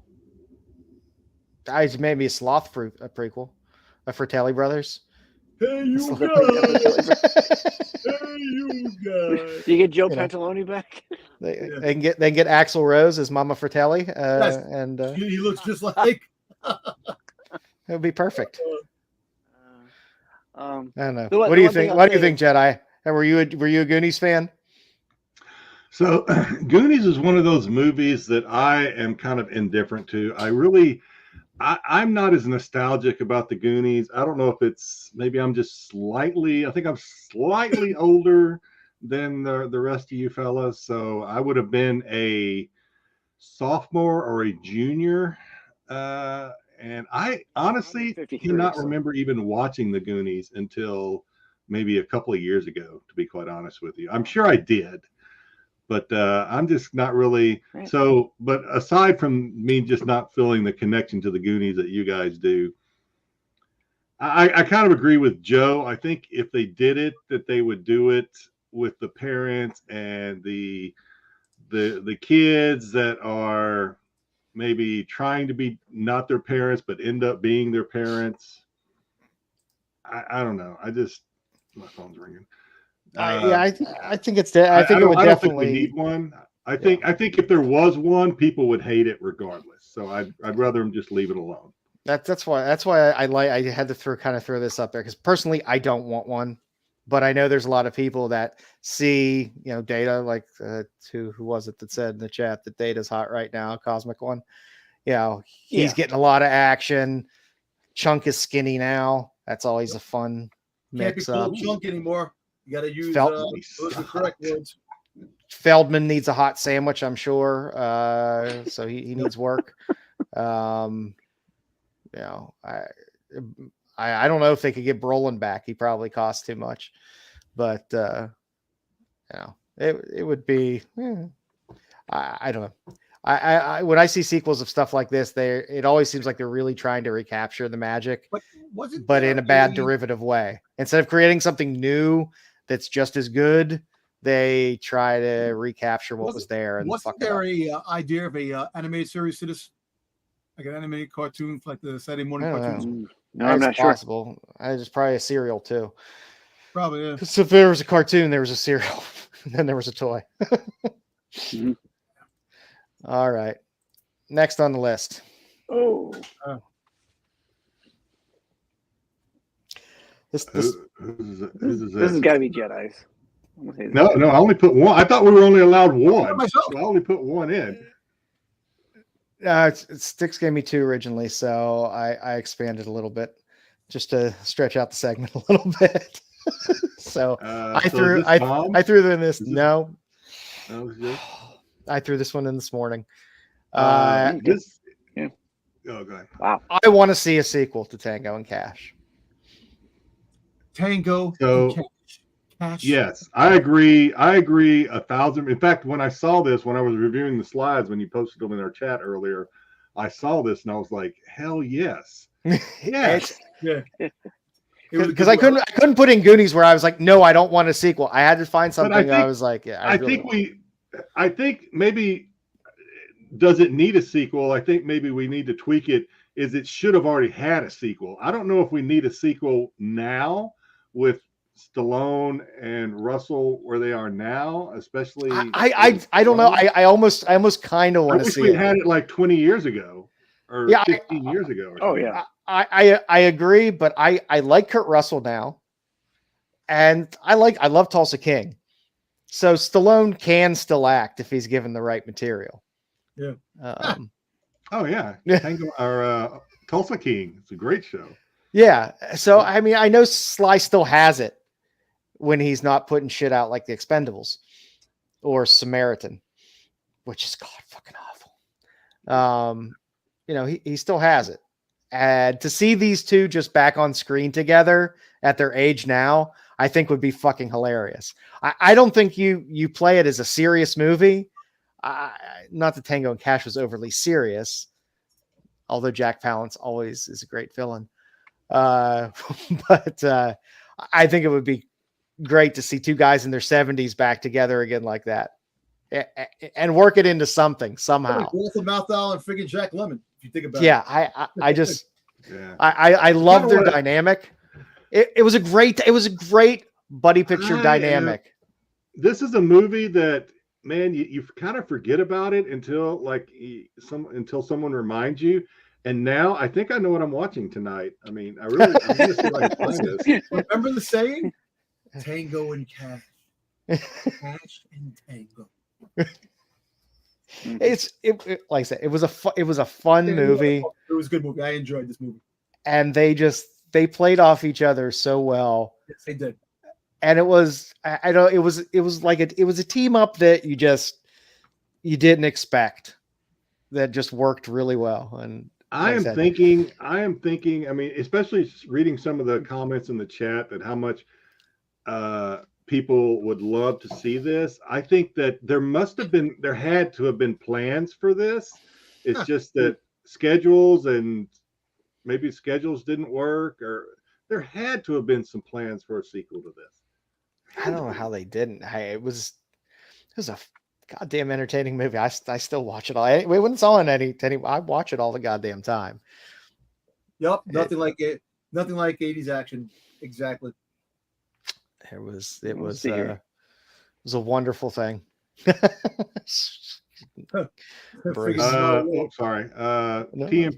TMNT. Yeah, that's another great pick. They Live too. They Live is a great movie. Yeah. Yep. So apparently, Kurt Russell, they were going to do a sequel, but Kurt Russell turned it down. Oh, okay. See, I had to be something. It's too good. Yep. Yeah. Too good laying the pipe to Goldie Hawn to make a Tango and Cash sequel. Yep. Well, Kurt Russell was really hot there for a while. Seemed like he was putting out a movie like every other month for a while, but that would have been probably back in the 90s. You know, he was doing Soldier. He was doing all these other. All those movies sucked ass. I like Soldier. You didn't like Soldier? It wasn't Tango and Cash. No. You know, he put stuff out, but I mean, I don't know. I mean, in the 90s, it was. He had to finish Escape from L.A. That's I don't know when did that come out. Maybe that's what it was. That movie was awful. I love 80s Kurt Russell. 90s Kurt Russell was okay. Hey, where do you go? Where do you go after L.A.? Escape from Vancouver? Yeah. All right. Okay. Next on the list. This is my movie. I would rather eat another jelly bean than talk about this movie. Listen to me. You have uno, dos, tres, cuatro, cinco, seis. Now, this movie only needed one movie, and that was it. There's 6 of them? 6 friggin' Home Alone movies. Yeah, you think Child Protective Service would have been called after the first one. Exactly. That's a good point, Jeffrey. Some bad parroting and definitely some bad ideas. So, It's not the same I understand you're home alone. All right, I understand you leave him home. Fine, that comedy preference was awesome, this and that. But then they go to New York and you get lost in New York City. But then you reboot it and you get lost at home again. And then you're home alone again, but lost somewhere else. And then you're home again, lost somewhere else. So they should have had freaking Home Alone, Lost in Never Neverland with Michael Jackson. Oh, God.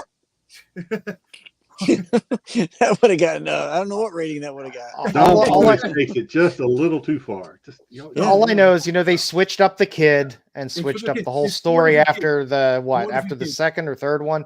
Yeah, after the third one. Yeah, they had a different kid in the third one. They had a different kid in the fourth one. They had a different kid in the fifth one, and they had a different kid in the sixth one.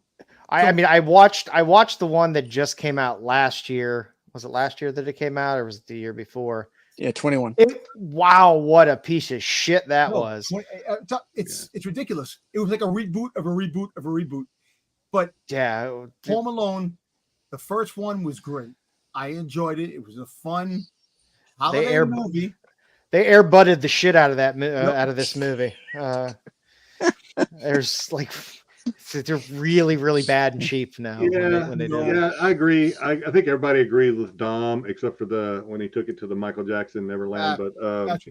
Because that's where I agree. This movie, from the beginning, it was hard-fetched. It was hard to believe that anyone would actually forget their kid. But okay, for the purposes of the story in Hollywood, fine, it happened. And it's John Hughes. We got a great adventure. We got some comedy gold with the two burglars. I'm not even going to try to remember their names. Pesci and so comedy gold, great movie. Never should have went beyond the first one. Never, because you're just regurgitating the same tropes and little. It's just the same. It's never funnier the second time.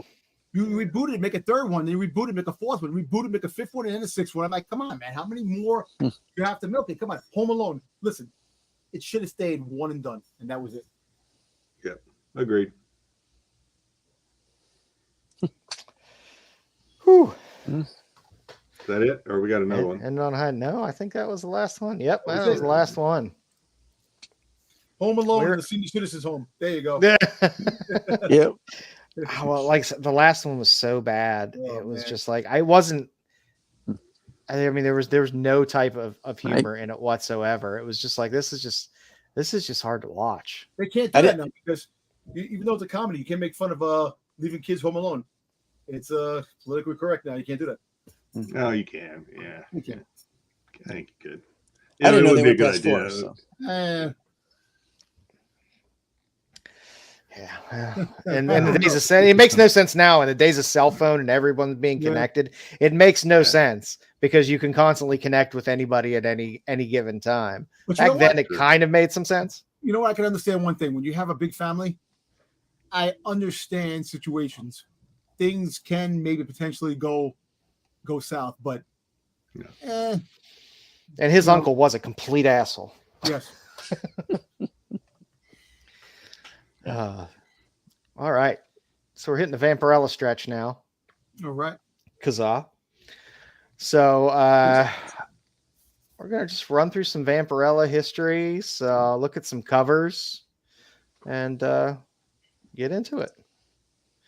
So, good old Vampirella was initially started with Warren Publishing. So in the 60s, Warren started the Vampirella magazine and ran 112 issues until they ran into money problems. Harris then picked up the series. They actually published a Warren version of Vampirella 113 in 1988, but then there's some weird legal wrangling. So it was really 91 where they really relaunched Vampirella with Harris, and they transitioned it more to comic. There was still a magazine at one point, but it was mostly comic form. Kurt Busiek kind of reimagined the origin story of Vampirella as more as the daughter of Lilith and not necessarily a space alien. So that kind of started to carry kind of the modern origin of Vampirella forward. And then in 2010, Dynamite picked up the license, and that's pretty much the modern Vampirella that we know to this day. Now let's look at a bunch of covers, because that's the fun thing to look at for Vampirella. Everyone loves Vampirella, but 5% probably open the books and look at what's in them between in the guts. The old Vampirellas for Warren were great because you had a lot of different stories in there. It wasn't just a Vampirella story. Yep. You had multiple stories. You had that Vampirella 1 with Frazetta, and getting that early Frazetta art is just amazing.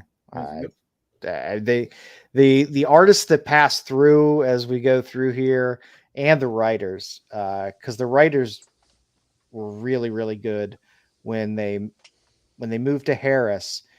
The stuff that Kurt Busiek did, and then there was some Ed McGuinness stuff. I think Grant Morrison wrote a little bit in there as well. They got some really good writers in there, so they had some actual talent in there writing a lot of the stuff. I know, like I said, a lot of people think, oh, there's nothing between the guts, but there is some story in there as well, and some lore, which is kind of fun. Some of the writers for Heavy Metal magazine contributed, didn't they? People who a lot of people who wrote for Heavy Metal magazine, I think. There was some Heavy Metal had, Penthouse Comics had good artists in it. Yeah. Well, Adam Hughes used to do a bunch of Penthouse Comics stuff. I know people tend to write off some of this stuff as, just smut or whatever. I don't know. I think it's fun. The horror aspect of it brings in a lot of horror collectors, people that collect creepy and eerie books as well, which were also Warren books. Also collect the Vampirella stuff. It's a lot of the same style, a lot of the same great art. It's good stuff. I mean, it's tough to collect magazines sometimes. I know I love magazines. I wish I had more magazines. It's hard to store. And it is, you got to get different size boxes. And I'm a horrible person that has OCD in terms of everything needing to be uniform. So I hate when I have a box that's a different size with a bunch of other boxes. It pisses me off. So, but yeah, there's definitely a lot of good stuff in the Warren run. There's some more of the Warren covers. They had some good kind of mixed mashups of a lot of the good cool space covers with Vampirella as well. And again, it ends the Warren run at 112. So if you're out there looking and you see a stack of Vampirella magazines and you happen to see the Warren, which is in the little corner box there, and you see 112, that's the last of the Warren run of Vampirella. Just look for the eyes. And then they started reprinting, right? Yeah, the Harris reprinted a lot of stuff. Like Harris, they started with the legacy numbering and put out that 113, But I think 113 was actually Warren's 64's cover when they put out 113. So when it switched over to when it switched over to Harris from Warren, this is the 113 cover, which again is the same art that was used, I believe, on the Warren run of 64. And then there was a bit of a pause. They did reprint a lot of the back stuff as well. But then Busick came out with I don't know why I'm spacing on the damn name of this, Morning of something. It was the Kurt Busick reboot, kind of retelling the origin of Vampirella as the daughter of Lilith and kind of building out that mythology around her. And everything kind of transitioned a bit more to comic form and less magazine form.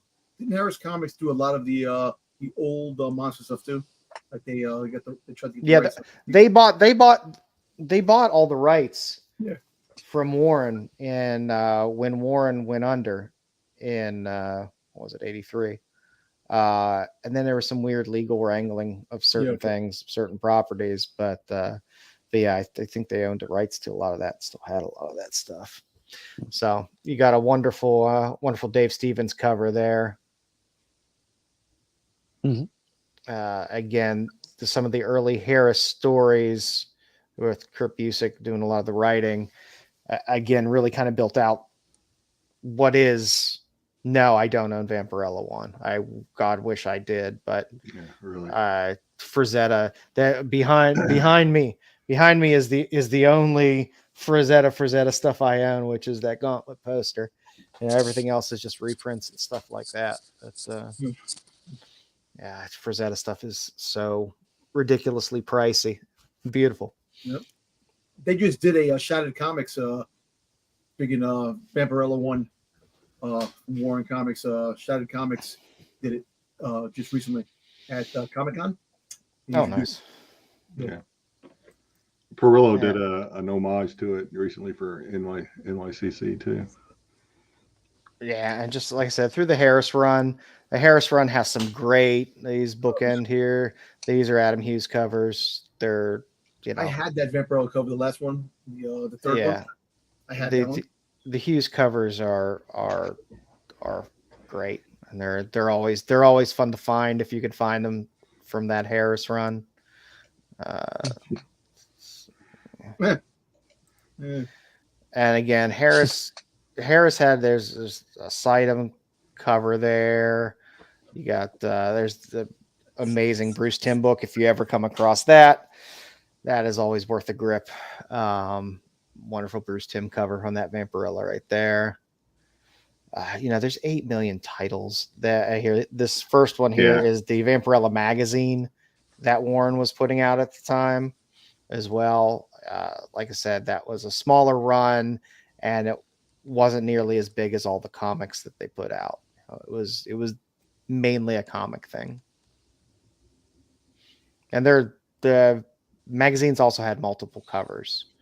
So they had, kind of A's and B's and stuff like that. So you had a lot of kind of cosplay type covers as well as painted and art covers. And then we get into the Dynamite area. I had to just throw in a page of Jenny Frison stuff because I love Jenny's Vampirella covers. To me, they're just really. It took things to another level in terms of some of the Vampirella covers. But her Dynamite stuff is just gorgeous. Yep, 100%. And then we got some Perillo. Perillo is, I guess, one of the biggest Dynamite artists now. Him and Linsner, but I think he's probably seen more Perillo now than anything else in terms of just a stable of just the open order covers. Is that Campbell's cover right there, the second one? The second one is Campbell. You have a Derjevic for all of your fans of Ultimate Fallout 4 125. Yep. That is a Derjevic Vampirella. And then there's a Ben Oliver, which is just I like that last one too. The Vampire Yeah, Vengeance from number 2. it's That's really nice. nice. Like I say, it was really hard to put together covers for this because every cover I look at is like, I could add that. I could add that. Oh, that'd be nice. That'd be nice. So I was trying to just get a nice, you know, big arc of what's out there. Mhm. And again, there's some Linsner, that Dawn of Vampirella. I believe he wrote and illustrated. It's good Linsner, Dark Powers cover. Whoop, go back. You got Tula Lotte Vampirella cover. Art Germ has some killer covers as well. Like I said, Vampirella has there's so many because they're all short series. There's no major runs. It's not, I mean, outside of Warren's original 112 issues, you don't have like an ongoing Vampirella series where that's Vampirella 502. No, it's like it's Vampirella 4, 2, or 1. So it's easy to mix up all the series and stuff like that. What I found out since I started, I mean, I started collecting Vampirella covers, mainly covers over content, but because there's so much Vampirella out there, you can feel overwhelmed or intimidated by it. But there really is no, as long as you know the basics of Vampirella, you can pretty much hop in anywhere. That's what I've kind of found out from reading a little bit of Vampirella. Yep. I started reading year 1 Vampirella, which kind of, I don't know if there's a whole lot of continuity or canon to Vampirella either, because like year 1 takes it back to where she is from Dracone, and she's the princess of Dracone. So it's just kind of and then Dracone was a metaphor at one point for hell, and then I don't know, it jumps all around. Truthfully, I will be honest with you, this Vampirella stuff I buy nowadays, the stuff that Christopher Priest is putting out and he's writing stuff like is mostly, I'll flip through it a little bit here and there, but it's mostly cover buys. The old stuff I like. If I find Warren stuff or Harris stuff, normally it's in beat up enough shape that I'm like, well, I'll thumb through it anyway. I'm not going to make the condition any worse.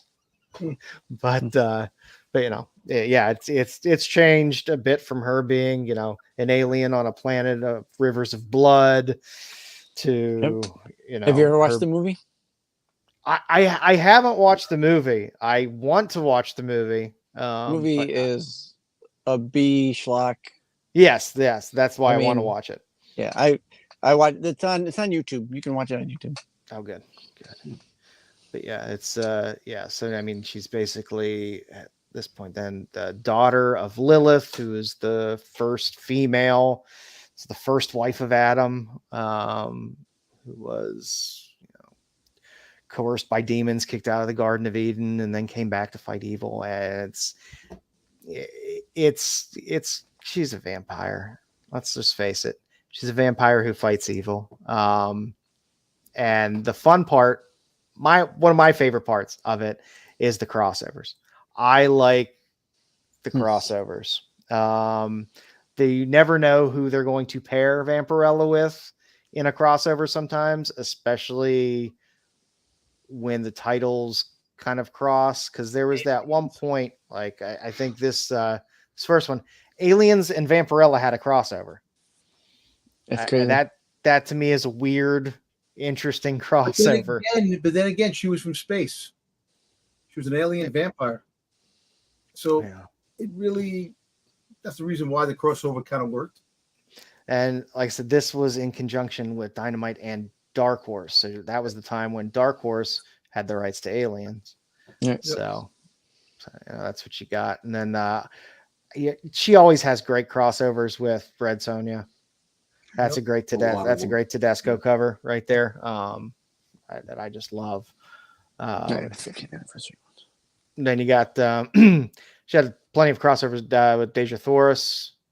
It's a Natalie Sanders cover there. And my favorite, because it's a mashup of all things I love, is the Red Sonja Vampirella Betty and Veronica crossover.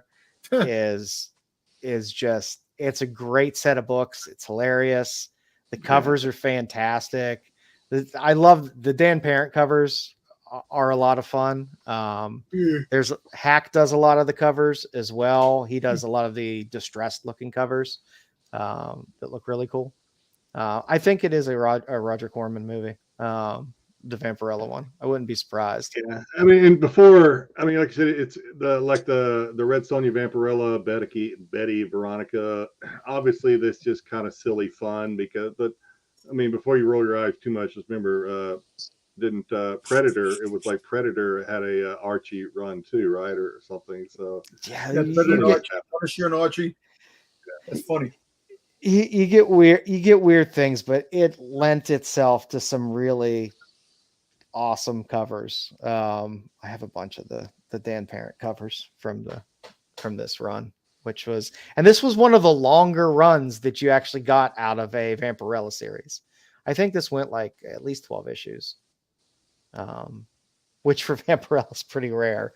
You're normally getting anything from like a one shot to 3 to 6, maybe sometimes, and then it's just a rebooted story arc, rebooted series. They're the masters of cranking out 3 to 5 issue story arcs and then rebooting with the 4,000 ratios that they have, from a 1-7 to a 1-14 to a 1-20 to a 1-30 to they have more ratios than know what to do with. They frequently go to double letters for different covers. And Dynamite, they don't usually do store variants either, do they? I don't. Really like this. These Burns are. There's a few people that do them. That do the Vampirella ones. 616 and Unknown tend to do them. You don't get a ton of them, but it's not like Marvel in terms of the numbers that come out. Yeah, that's what I meant. Yeah, but there's not an overabundance of them. No, but you do get a few every now and then.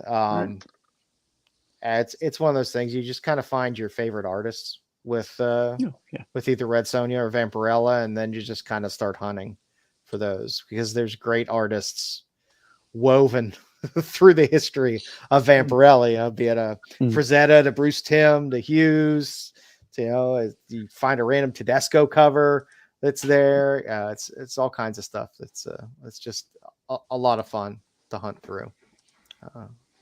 That's some Vampirella covers we got. And now it's a wonderful time. We're not going to make you eat a jelly bean before you have to read a comic. No, read jelly, please. Jelly bean. Take a jelly bean first. No, we're not going to make you eat a shit jelly bean before. I will do one. I will do one, since Jedi's going to do the reading. Do one. Somebody do one. I will do one. All right. Let me spin this shit wheel here. Yep. Spin. Okay, it landed on, what is this? Cappuccino or liver and onions?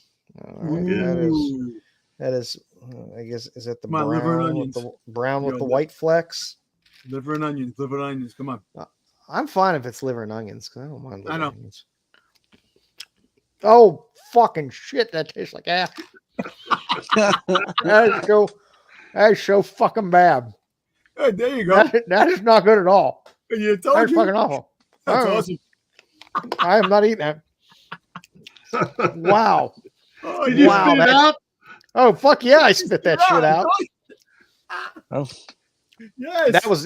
That was one of the worst things I've ever put in my mouth. Oh my God. Oh, that was horrible. And I like liver and onions. I told you that didn't taste like liver and onions at all. No, see, you got ahead of yourself thinking that. I love liver and onions. Yeah, you ought to try the dirty Band-Aid. That shit's nasty. I don't know. All right. I'm wondering. Oh my God, that's hilarious. I just want to know who worked on these in the lab and was like, better taste it and see what this tastes like. Does this taste like dirty Band-Aid? Wait till these kids get a load of these things. All right, let's keep.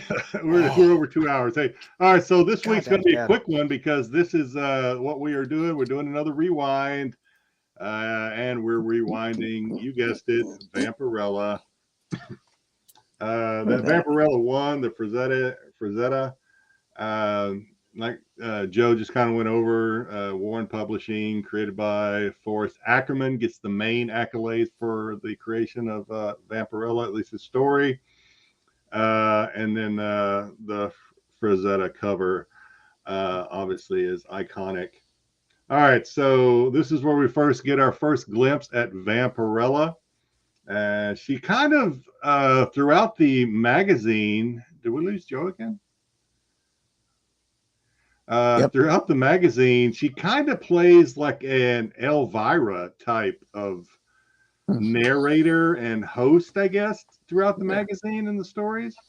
Yeah. So, but the only story in the in Vampirella #1 is Vampirella of Draculon. It's the very first story, and it is not that long. We're actually going to go through the whole thing. It's only a few pages. So we start off with sexy. They don't waste any time showing us sexy Vampirella showering. And but on Draculon, water is blood. She's taking a blood bath, basically a blood shower, but it's still sexy in black and white. And they don't waste any time being sexy with Vampirella. So she's taking a shower. We get our first introduction of the hotness that is Vampirella. And then we move on to, like I said, the planet of Draculon, where water is blood. That's their source. That's their life source is this water blood. It has the same makeup as hemoglobin, blah, blah, blah, blood. But the planet has 2 suns, and the suns have created a blood drought. So Vampirella, although fine as fuck, is thirsty and weak. You want to see her in this panel, showing the top of her ass crack there. But she's notified by somebody that, hey, news comes that a spaceship has crashed from another planet, so Vampirella must investigate. So she takes off flying to investigate this spacecraft. When she gets there, she's like, hey, I'll turn into a bat so that I don't freak these fuckers out. They know what even a bat kind of freaks them out. They're like, hey, it's a space bat. We don't want to get space rabies. So they start shooting at it. And Vampirella's like, well, I know you're going to get shot at, so I'm going to turn myself invisible. But she doesn't realize she's weak from not having too much blood. So she actually doesn't turn invisible. They just see this flying lady flying around. So they continue to kind of attack her. So she flies down and bites one of them in the neck. And that's when she realizes these some bitches got blood inside them. So I'm going to start drinking them. And so she drinks them. She's getting her strength back. She goes inside and she sees all of these people in these stasis type of chambers. And she's like, oh, okay, this is a buffet. So she just basically starts like chowing down on all these people inside the ship. And that's where the issue 1 ends. That's where we get our first look at Vampirella. So the cover shown here is Vampirella 2, which I think there's actually 2 stories in this one, but the first story, she's already on Earth. So we don't actually know exactly how, at least at this point, how she gets to Earth. The main thing about this one is that's where we're first introduced to Draculina, which is Vampirella's twin sister, which you can see there on it's the splash page, I believe, of the magazine. And that's it. That's all she wrote, man. That's nice. Vampirella. Nice. Nice. That's good stuff. I got one thing to show here. Hooters LaRue. While we have it, let's. I just wanted to show a couple of the Warren magazines. Jaguar Man. Panther. Pantarina. Curse the Undead. And the one I had shown before, I love a good robot cover as well. So that's pretty cool. Always nice. You know what's cool about Vampirella? The whole story premise. It came out in the 60s, and people had ideas. Let's make Vampirella an alien from space, a vampire alien from space. Kind of like the idea. Well, basically, the Buck Rogers TV show, right? When that came out, they had the space vampire. So they had vampires in space too. They had vampires in Star Trek. They had vampires. They had vampires in Star Wars too. So yeah, there was a space vampire in Buck Rogers. Yeah, space vampire. Yeah. Yeah. I always got that episode every time it came on. I always said the space vampire. I knew that episode when Well, it first came wasn't out. it in the storyline also? I don't know if I'll ever read it, but wasn't it also in the storyline that Dracula actually came from Dracula, that planet? Draculon. That he was actually it's like from Cybertron. that planet and ended up on Earth somehow. So yeah. Interesting. Yes. That's kinda cool. So he carried kind of the evil side of things, whereas Vampirella, with being the daughter of Lilith, was fighting the things. All right, so we're not done with Vampirella just yet. Oh, it's all covered in the movie, Jedi. You got to watch the movie. Okay, great. I may have to look that up. I'm watching Tango and Cash tonight, but I'll look it up at some point. It's getting harder and harder to find stuff on streaming sometimes. Yep. I keep looking for movies. I was like, oh, this has to be free on one of the 45 streaming services that I subscribe to. Yeah, if you rent, yeah. Yeah, it's like rent. I was like, I'm sorry, I'm not renting a movie that I could probably buy the Blu-ray for $1 and own it. I'm not going to spend $3.99 to rent it. Yeah. It's like I don't care that much. All right, so we all put together kind of. For me, it was tough to put together a top 3, so I just kind of put together 3 I liked. I think it's probably what most of us really did because there's so many damn good covers. Yeah. It's really hard to rank them and put them in kind of a 1, 2, and 3. I actually kind of chose mine. Am I first? I think you might be. I got you. Yep, I'm first. There you go. So like Joe was saying, there's so many out there that there's some really good artists drawing these covers. It's really, Joe and I were talking back and forth as we were doing pre-production, if you want to call it that, for the show, of how much harder it was for us to do this than we thought it was going to be going in. So what I actually ended up doing is just kind of picking the covers that made my blood pump a little bit. You know what I'm saying? I mean, there's so much good art out there that you just kind of look at the covers that kind of make you go, ooh, you know, and so that's what I ended up going with. That's the only way I could really pick one, because there really is, despite what Joe was saying about Vampirella and a lot of these Red Sonja and a lot of these covers being kind of written off as kind of not porn, but kind of comic porn in a way, that you kind of forget how really talented a lot of these artists are. So anyway, I'm about to take my copy. Do number 3, which I showed the signed copy of the Solzhenitsyn Dead Flowers #1, the New York Comic Con. Again, you just look at it. Cover. You look at it's a blank canvas with pretty much just Vampirella and a bat and the moon in the background. But it's just I love white covers. White covers like that with her. Great. Yeah. The details, you can actually, I'm going to sound weird ones. I mean, you can just kind of see the tone of her, the glistening of her body, those hips. Holy shit, those hips on this one. She's thick. She's thick. It's good. So yeah, Solzhenitsyn, I think, captured a Vampirella that is thick. Yeah, she's just you don't always. And she draws different, because the other Solzhenitsyn cover, she draws her different, which I like as well. A lot of people tend to draw her looking kind of as the same character every time, but Solzhenitsyn kind of takes a different tact with each one, because the other cover that you have with the red background feels like more of a 70s kind of vibe to it, Vampirella, which is great. But, the second one, the Perillo, Year 1, number 6. There's actually a version of this one that's pretty popular. I would like to get that one maybe signed at some point, but it's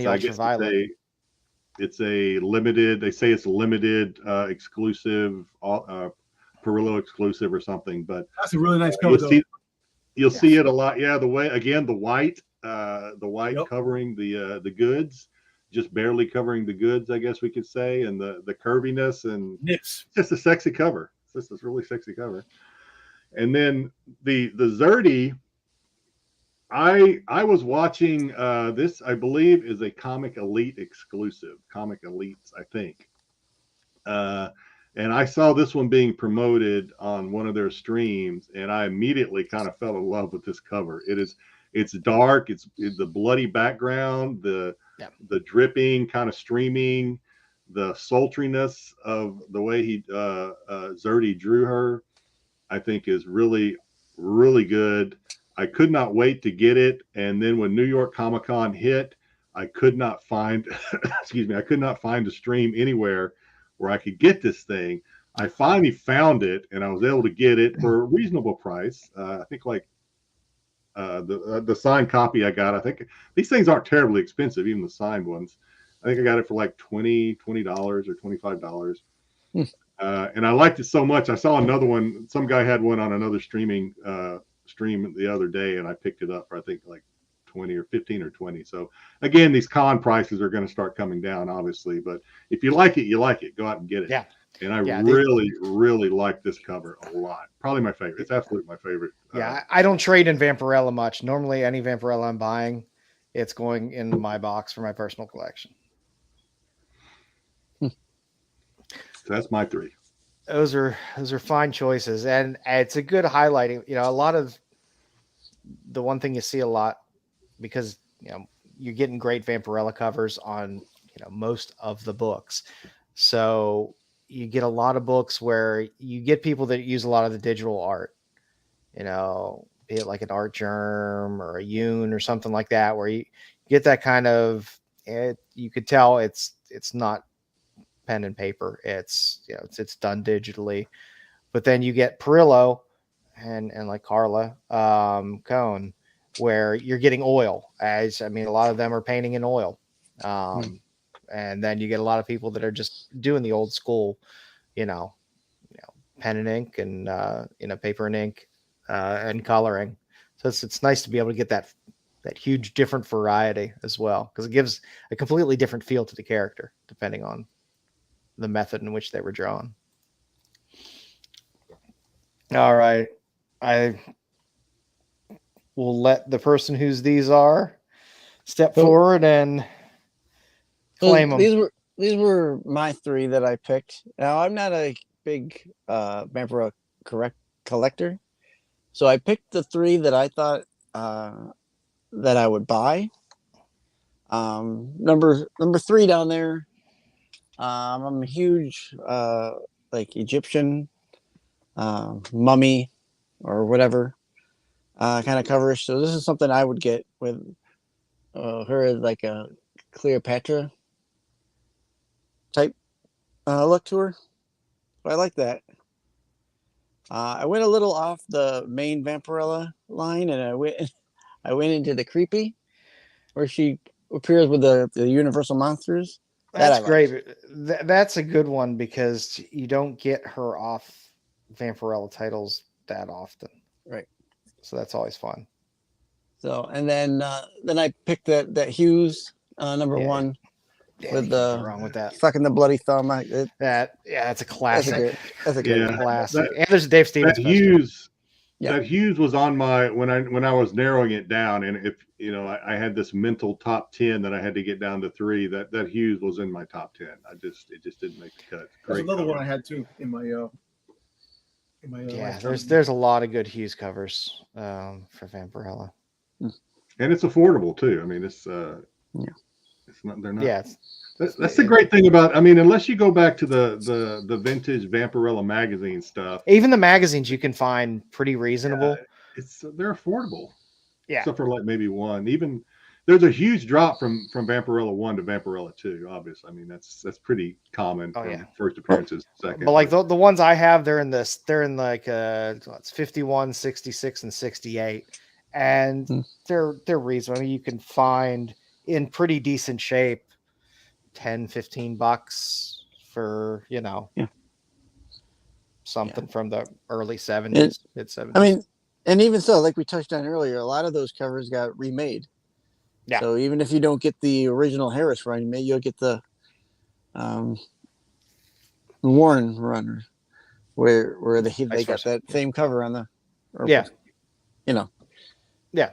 So it's good. So like my number 3 there. My number 3 there was this one, and then there was one later on where they redid the cover. So. Yeah, there's like I said, there's good price points for anybody in this market in terms of what you're looking for, which is nice. All right. This is me. So number 3, I had this book in my collection when I was younger. I remember picking this one. Dom. Yeah. You know, the funny thing was She's ripped. Holy shit! I know, Dom. Is that your type, Dom? You like them? No, well, back in the day, growing up, I used to collect the muscle fitness magazines and stuff like that. Back in the day, and you know, when I was working out when I was younger, and as I got older, but I never collected the Vampirella. I was never a big Vampirella collector myself. But when they had this in the comic store, I picked it up. I said, "Should I buy this?" Because I think I had a problem. My mom was like, "What's this new shit you have here?" Yeah. It's not new. It's a comic book. No, but she rolled it up. She rolled it up and hit you over the head with it. Nah, you know why? It's but it was kind you of funny. shouldn't be reading that smut. It just bought it because the pinup special would had all different pinups in it, and I remember buying this, and I was like, this I gotta get it. I like the cover because she is ripped in the cover, and then plus there's a lot of nice artwork in the book too. That's a huge cover. Yeah, huge cover. So I like that. And then the number 2, I had this in my collection. I had a few copies in my collection. That's good. That's all about, yeah, sure. I had this Crusada cover in my collection. I had a couple of them. I remember buying this. I remember I was collecting the Harris comics, and I was buying these, and I had the first few issues of this. Yeah, and they had like 4 different variations of this cover too. Yeah. But I had this one. I had about 4 I used to collect like 4 or 5 copies of a book. In a way, I still do. But back in the day, I picked this book up. Yeah. And I got a couple of copies because I like the cover. You know, so basically the 2 and 3 were basically comics that I had in my collection from a long time ago. And I wish I had them now. I just, I got rid of them when I got rid of my first big collection back in the late 80s and early 90s. I got rid of my collection. Yeah, it's rough. Vampirella number one. You know, I wish I had this, and the reason why it's my number 1 is because every time I went to a comic store, I would see this in a box.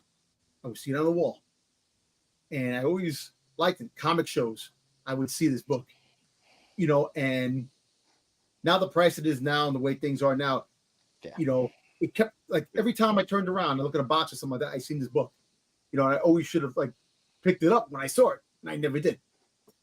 And it's just iconic because it's the first appearance of you know, it's just I knew somebody was going to pick this book. I did, and I'm glad they did because it gives me the opportunity to say this.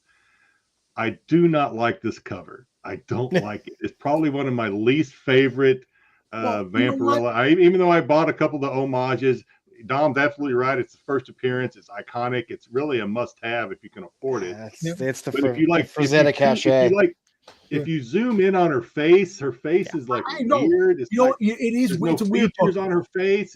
It's just I don't like it. Looking at the books now, and all the newer stuff, I understand why. But you can't defeat the fact that this book is up there with the iconic books that. Oh yeah, no, I'm not. Yeah, I can't argue that. And the reason why I kept coming across it in my lifetime, I kept coming across it in comic inventions and comic stores, and it was one of those books that I could have picked up at any time when I found it for cheaper. Yeah, that's what I'm trying to say. So basically, I had the chance, but I never pulled the trigger, never did, but the rest of history. But like I said, the 2 and 3. I put this one in my Ghost and my Marvel Spotlight number 5 category. Yeah. I will never own the first appearance. I will most likely have to settle with owning a second appearance of Vampirella. That's probably where I'm just going to have to be Yep. satisfied. You know, I tell you, just and it's a magazine. It's a magazine, exactly. You start delving into the magazine world. My brother collected Starlog. Stuff.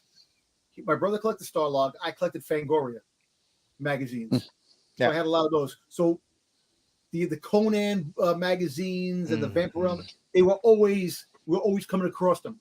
That's why, like I said, this book, I had so many opportunities of picking up this book throughout my lifetime. They're cheap before it went up.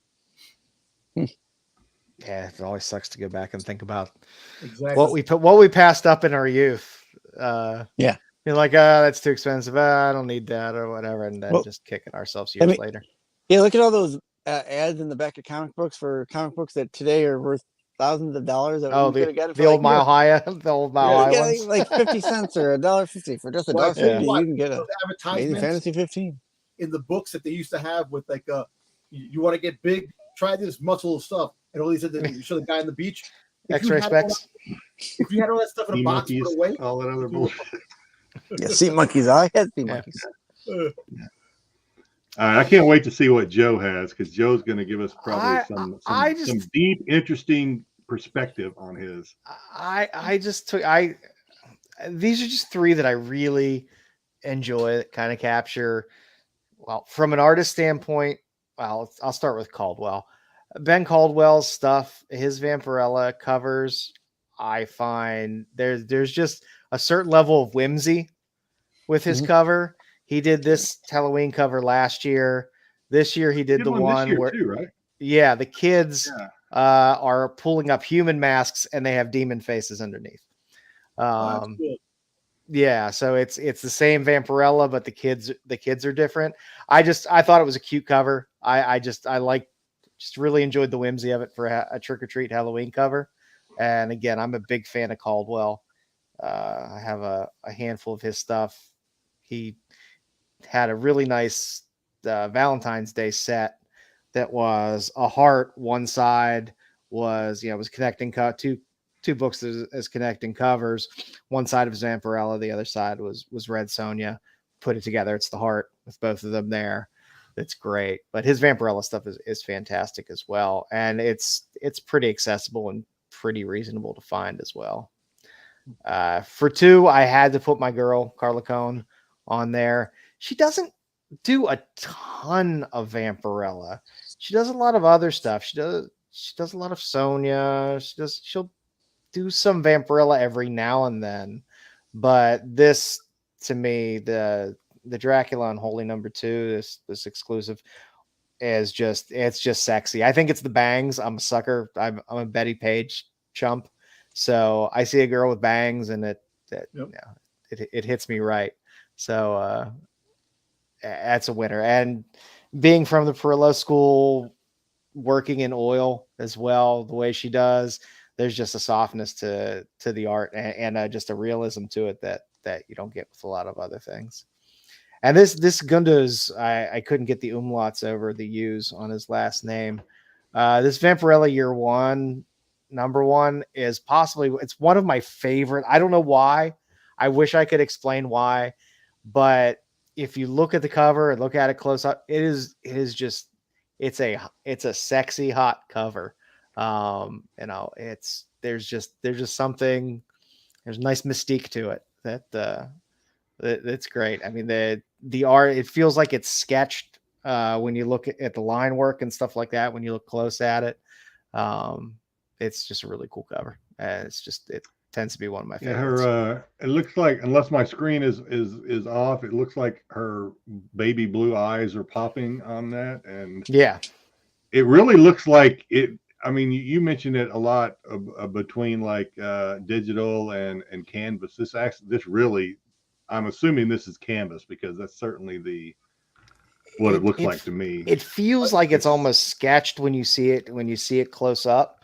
So I don't know what it was done on, but the style of it, and there's just a certain sexiness to it, a softness to it that's just that I like. I like, I like the stuff I don't dig the super risque stuff.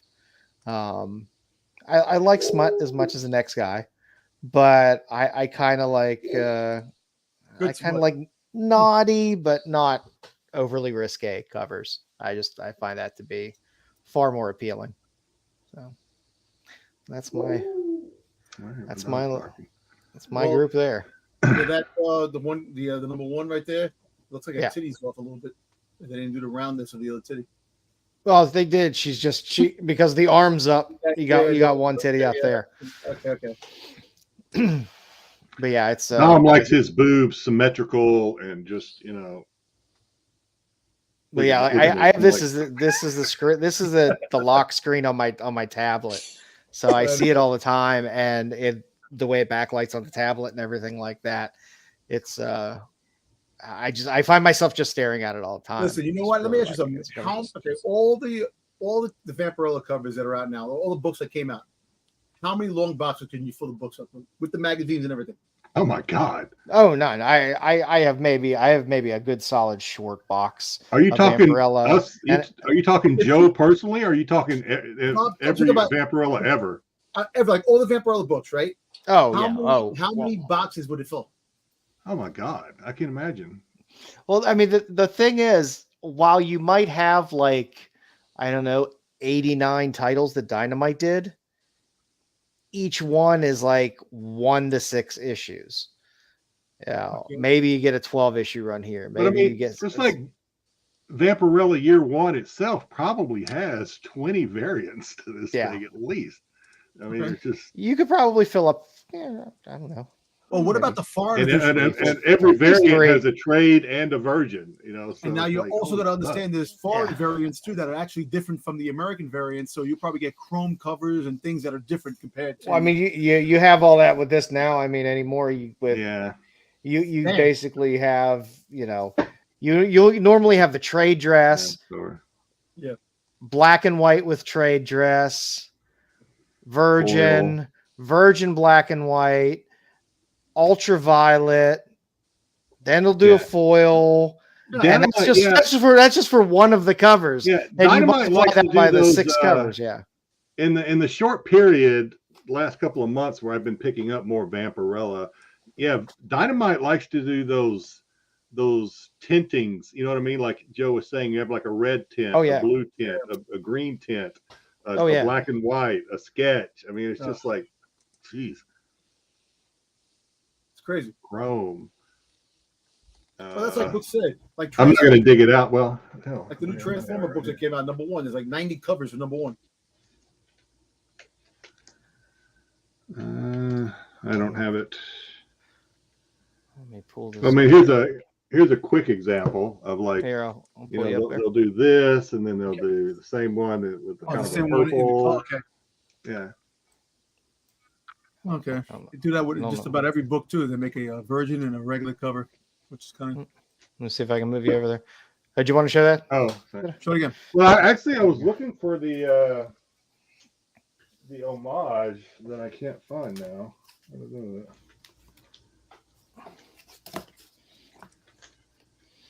I don't know where I put it. Here, let me. I'm going to show something real fast while you're grabbing that. So yeah, Here's the other version of the Ben Caldwell one that's this year, cool. Where the kids have the kids have the human masks. So yeah, that's the one. I almost picked that up. Yeah, I have the original one, so I had to get this one too. And then of course I finally got my Dan Ansello NYCC. I like that cover. Conan 1. That's a beautiful book. I was so mad after NYCC. I was like, damn, I really wanted that book. And then I forgot that I had ordered it. And then it came in the mail and I was like, oh, I guess I did get that book. Yay, small victory. Surprise. Yeah. And I got a nice Sheena, little Carla Cone. Crack action. Nice. Yeah. Yeah. I'm a sucker for Carla. I can't help it. Her covers are good stuff. Example, some more crap I got, but so like I showed this one, right? You got the purple, and then they go to the kind of the black and white. Yeah, you do the black and white. but even like they go beyond. So you've got this one, and then they go into this. Yes, that's the ultraviolet type of ones that they do. And then of course you got the ultraviolet with the trade. Yeah. And the same thing with they got this one, and then same thing in the red. And this one, these are signed by Perillo. But yeah, so you got, boom. And hey, we got to have a foil. So now we got the foil. So yeah, they're all over the place. There's so many. And like I said, I don't go out buying Vampirella like you're going to build a collection off of that you're going to send your kid to college with. Vampirella, a lot of the exclusives, a lot of the stuff, some will hold value a little bit around maybe what you paid for it, maybe a little bit less. But you can go out and hunt for a lot of Vampirella stuff and find amazing stuff really, really reasonable. Now, like I said, it's kind of finding where your wheelhouse is and where your sweet spot is with what you're looking for. Because the old covers are fantastic. The old Warren covers, they're and there's definitely a niche collector that likes that kind of stuff. If you like, if you like eerie and like creepy and like that style of art that is frequently used in that, the old Warren stuff is great. You find the first appearance of Vampirella #1 or cheap, pick it up. yeah. But like I said, there's like I said, I mean, I collect a lot of Hughes, so if I run across the old Harris stuff that's a Hughes cover, a lot of times they're still dirt cheap. You can still find them cheap in a lot of boxes. Pick them up a little bit and roll on with it. Oh, are we gonna do another jelly bean? I'm gonna try to be tougher this time. All right, I've got liver and onion because this one, when I did the last one, because this thing, the way this mechanism works, you push it down, and I assume, and then you pull something. Anyway, two came out last time. Yours is magical. Yours pops out. It's a pain in the ass because it doesn't work right. I just got mine's just a shitty box that has a spinner in it. Dishwashing detergent. Well, my magical one doesn't work right. So this one appears to be either birthday cake or dirty dishwater. Oh yeah, I had that one before. It is disgusting. Please be dirty dishwater. Please be dirty. So right now, I am due for it. I am due for a delight. Please, I am over 2 on these sons of bitches. Please, dirty dishwater. Please, come on, no whammies, no whammies. Dirty dishwater. Dirty dishwater.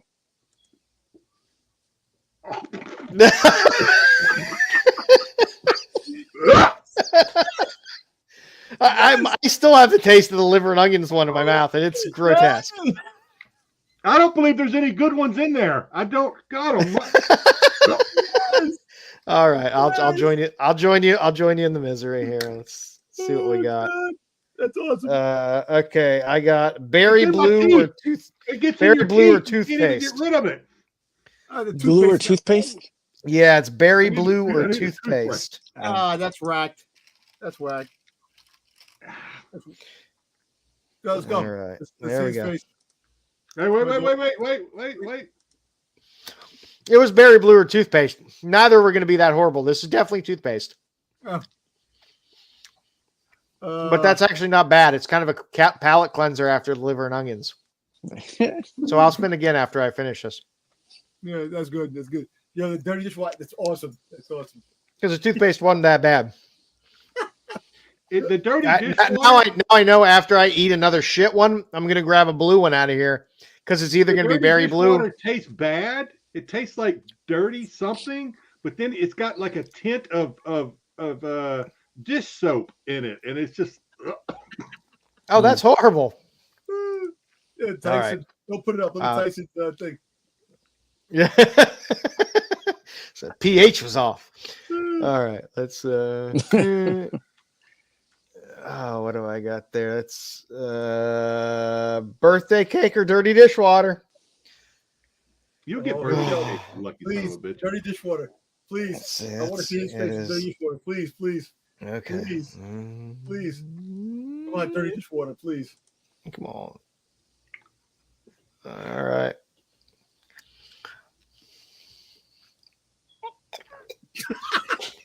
That's. Oh, you're right. I'm reliving Why it. did it taste- I'm reliving it watching you. Why does it taste like soap? Yes. Why? Yo, Why I'm does it so taste like soap? I am so lucky to see this in live action. Awesome. Oh, that's awful. You know what?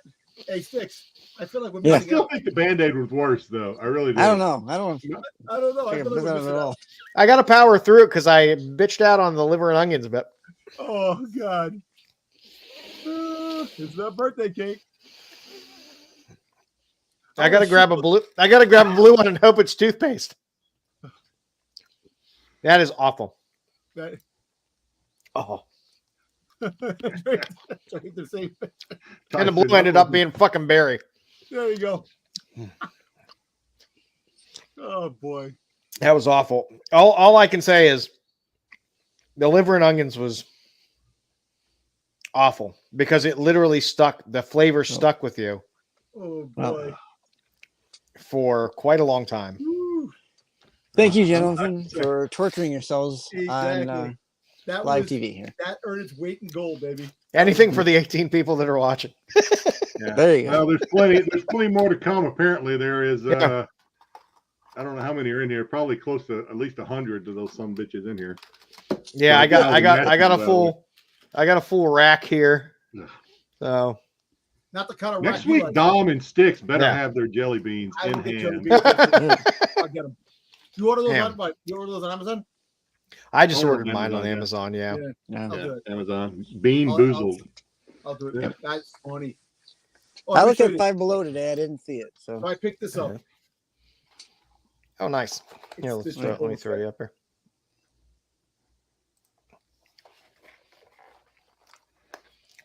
Oh man, that was That's awful. pretty cool.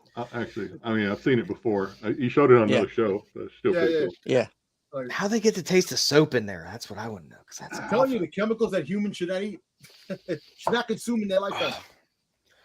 I'm pretty Yeah. sure I'm pretty sure I'm immune to COVID and everything else now. I'm pretty sure that I'm good. Nothing, I nothing eat can one, hurt- eat one of those liver and onions. You'll have superpowers. I'm gonna God. get the- Oh. Actually, you know what? You ever taste the spicy ones? The ones that are hot? They have. Yeah, I don't the, mind this. I can eat I spicy. can't shit. eat spicy, but the fact is, they have spicy. They have ghost pepper. They have different ones, and it's like really bad. I'm like, damn. I said, thank God I'm eating though. I can't. I wouldn't be able to have those. Oh, I was always What I we was do always for that you kid when I guys. was little with the All for cinnamon you. toothpicks. Yeah, I'm eating a Funko Pop. Oh man. All right. Well, That's funny. Another one in the books, fellas. You're gonna be farting. Yeah, dishwashing with, liver and nothing. I'm just happy you didn't get the liver and onions because man, I even after eating that onions. dishwater one, I still taste the liver and onion ones. Well, I hope they do have jelly beans that taste like friggin' 10-day-old douche and Yeah. bloody Good period. Lord, man. But I don't know. I mean, some of these were pretty bad. I'm glad I didn't get the dead fish one because that Oh. I can only imagine how. Yo, for your Fish Vampirella heads, fans fish out there, heads, roly poly, The bloody- fish Yeah. heads. the bloody Kotex. Fucking outrageous. Dear God, man. All right, everybody. Don't forget tomorrow Styx is going crazy. Yeah, what's that all about, man? What's going on Styx tomorrow? extravaganza. So I've got a couple buddies coming on tomorrow. It's I'm gonna kind of keep it a little low. It's gonna be some. We're gonna have some games for the chat to kind of play along with us, and they So have their Saturday own night is YouTube Styx, channel, huh? and I'll talk about them tomorrow. But yeah, it's gonna be Saturday night Styx. Go over. It's already the thumbnail's already up. What do you call it? Hit the bell so you can watch whatever may happen. Is there going to be a tomorrow. time tunnel? I will have a time tunnel. Next. So- Nice. Time tunnels are always great. Oh, it's, And on. Oh well, yeah. Thank you, Cosmic. Yes, I am a little bit more vibrant when Marco's around because I have I have gentlemen that actually understand and know how to and talk, and there's no conspiracies here. We have a good time. We're not going to yell at you, Dom. We'll give you gentle nudgings, but we're not going to yell at you. Thank you. If oh God, if I may, so here's what I got going on this weekend. Like Cosmic was saying, I am doing tomorrow's a busy day. Hopefully I get some sleep tonight. Tomorrow's a busy day. So at 12 o'clock my time, I think it's 5 p.m. Eastern. I am doing a Whatnot vintage Star. They're stacked up behind me. Nice. Vintage Star Wars graded sale on Whatnot. So I hope that goes well. I'm not giving them away. I know how you Whatnot people are because I'm one of them. I was hoping to get them. Giving them away. I was hoping to get them for $1 each, but yeah. Please, join, just hang out for a little bit. I do have probably about a 2-hour, I don't think it'll last 2 hours, but a 2-hour hard stop because me and my son are going to see the Marvels and then going to go out for dinner after that. So there you go. I will have to watch the Styx Boy extravaganza on the rewind, but Stickstravaganza. Yeah, Stickstravaganza. Yeah, no, I'm hoping I'm heading up to see my parents this weekend, and there's a place that's nearby that has a nice, very, very large room just filled with long boxes of dollar books. So they're not sorted in any manner, and most are not bagged and boarded, and there's hundreds and hundreds of long boxes. So I'm looking forward to sneaking away for about 2 hours and getting the hands and nose all dusty and getting in some boxes. So. Take your allergy medicine. Yeah, I know. Dust mites. Wear the gloves. Yep. So sounds good. This weekend, I will be Sunday Collectors Fest, Wayne, New Jersey. Nice. So I'll be here. If anybody in the chat lives in the Jersey area, I will be there. Come say hi. That's about it. Just come pump up Dom's ego. Let him. Yeah. Exactly. Domtober. Yes. I'm a celebrity. A celebrity. Because there he is. I don't wait in lines. I'm a celebrity. That's it. Listen, when you see me on a line, say hi and just let me skip the line too, so that'll be okay. Now, you know what the cool thing is about when I went to Rhode Island Comic Con, I ran into a guy that actually knew me from New York Comic Con, and he had VIP. He had a VIP badge, and we stuck with him, and he got us on the line. So I got all the autographs quick because I was on the line with him. We're just going to get you one of those big triangle wedges like they put on the trains to knock the snow off. We're just going to put that in front of you and just run through the crowds and just disperse to the sides. Moses, open up the, Dom, are you doing Star Wars on Sunday? Just cards. I'll be doing Star Wars on Sunday. We're going to have a good show. I don't know. I think we're going to have somebody on the show. I think somebody Wayseeker wanted on the show. I think maybe. I'm not sure who's going to be. Yeah, they're still auditioning my replacements. Yes, you're irreplaceable. You know that, Jedi. No, you're only taking some time off. You're coming back. No, because Wayseeker said that he has some things in the news that he don't know why he posted it because you're not there now. So I'm like, Wayseeker's just going to run another stream with a plush Nubs doll just sitting in a chair. That's what you're going to get. Nubs. He wants to be Nubs. Nubs will be his Charlie McCarthy. Yeah, but definitely watch those Dark Side Boys on Sunday. Are you taking Monday? We have our other partner, Bruce Ford, couldn't be with us tonight, but he has his show on Monday. Is it still called Kingdom of Nerds, or did he change? Kingdom of Nerds YouTube channel. Kingdom of Nerds show on the Kingdom of Nerds channel. Yes, Monday Madness. Monday Madness. Monday Madness. I knew I thought he changed the name. I got Monday Madness on Monday, and then the other show normally on Friday. Where you can see how many panelists he can fit on one show. Man, he does good. He has a loaded ticket every Monday. It's like he reminds me of the Russo brothers, how they fit all the superheroes in one movie. He put everybody. It's an ensemble. I think the casting couch was fun this past week with casting the X-Men. So that was fun. Yeah, thank you, Ryan. That was definitely a fun show. And then on Wednesday, catch the boys on TAC. As always Pete's recorded stuff throughout the week. And Friday, watch the CDSI Hot 10, which should roll you right over into us right after. Exactly. And I want to. We are almost at 3 hours. We're like the tack show tonight. We're almost at 3 freaking hours. We just don't have the after hour Marco stories. Yeah, we're not talking about basketball camps or soccer camps and camps or HVAC horrors. How many pairs of shoes I need or we're good. So the point of tomorrow, I believe now Pete can adjust it and say, Styx is full of shit. He said that he was going to have the almost 10 on a video. I will not be doing it on my show. So before my show, there'll be an almost. Oh, the outside video. Looking in, yeah. Outside looking in, yeah.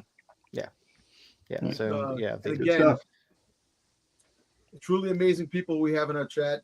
Thanks again to Ryan for the great gift. Yeah, those are great books. That's fantastic. Yeah. That's fantastic. Ryan, you're the best, man. You're the best. We do not deserve our viewers, man. You guys are awesome, and don't think we don't appreciate it, because we do. Yeah. It's just amazing how this book is awesome. Yeah. Again, we appreciate all you guys for coming and hanging out with us every week to week. Absolutely. Again, in the not in this chat, but in the YouTube chat after the video ends, feel free to put any suggestions in there for artists you want to see, characters. I like doing spotlights and having kind of a themed show, whether we're looking at an artist or whether we're looking at a character or stuff like that. It's nice to kind of have that arc throughout everything. And I always love getting suggestions. And also if there's something we've done in the past that you're missing, let us know that too, because we're trying to rotate new things all the time. And we're sorry. You know what? Listen, how about this?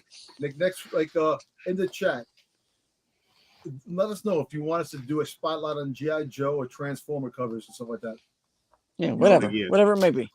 Yeah, I gotta, because G.I. Joe 301's coming out, and we could do a spotlight. I think next week. Can have AOA tell us how great Duke is? The whole chat. Exactly. We can stare at the Baroness all day. That's fine. Yeah, that works too. Yeah. Or Scarlet. Hey, so I know we only got a few minutes left, but I wanted to ask this because I think the sequel, Terrifier 3 is out already.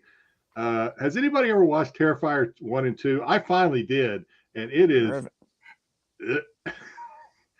I haven't heard of it. It is. Is that a good or a bad? Terrifier, it's disgusting. I mean, it's like very graphic violence. It's like very gory. And I was always afraid to watch it. I finally watched it when I was on vacation. Me and my brother watched 1 and 2, and I just heard that 3 is out already. I don't know if it's streaming. I guess it's on the streaming. Have you seen either Body? Have you seen either Bone Tomahawk or what is it, Brawl on Cell Block 88? Any of the Zercher movies? We don't go for. Because those are ultra violent. I'm trying to gauge the level of gory violence that. It's not. So you watched Hostel, right? You've watched Hostel. Yeah, it's that level. It's kind of on the Hostel level as far Terrifier as like that clown, and gore. Hostel. Okay. Yeah, the clown dude. Yeah. But anyway, I'm gonna watch him. Now I'm gonna find him and watch. Go watch it, yeah, because I want to talk to you about it. I want to now. If it gives you the chills like that, I want to watch at least the first one. See what I'm in for. I don't know which streaming. I don't know which streaming it is, but there's not a streaming app I don't have. So if it exists out there, you have Tubi. Yeah, I got Tubi. I got Pluto. I got Sling. I got Max. I got Disney Plus. I got Pluto. I got Hulu. I got MGM Plus, Paramount Plus. You name it, I have it. Did you say Pluto or 1 and 2, and then we're gonna watch 3, and we'll talk about 3. Jesus. Excellent. That sounds good. All right, sound good. All right. Yeah. Okay. All right, gang. Well, thanks for hanging in with us tonight. Want me to run it? Yep. Might as well run it. We ran the intro. We didn't run the intro. Fuck it. It's the kind of show we are. We just roll with it. It's fine. We got down to the brass tacks. Man, we out there, man. Yeah. All right. All right. Thanks, everybody. Take care.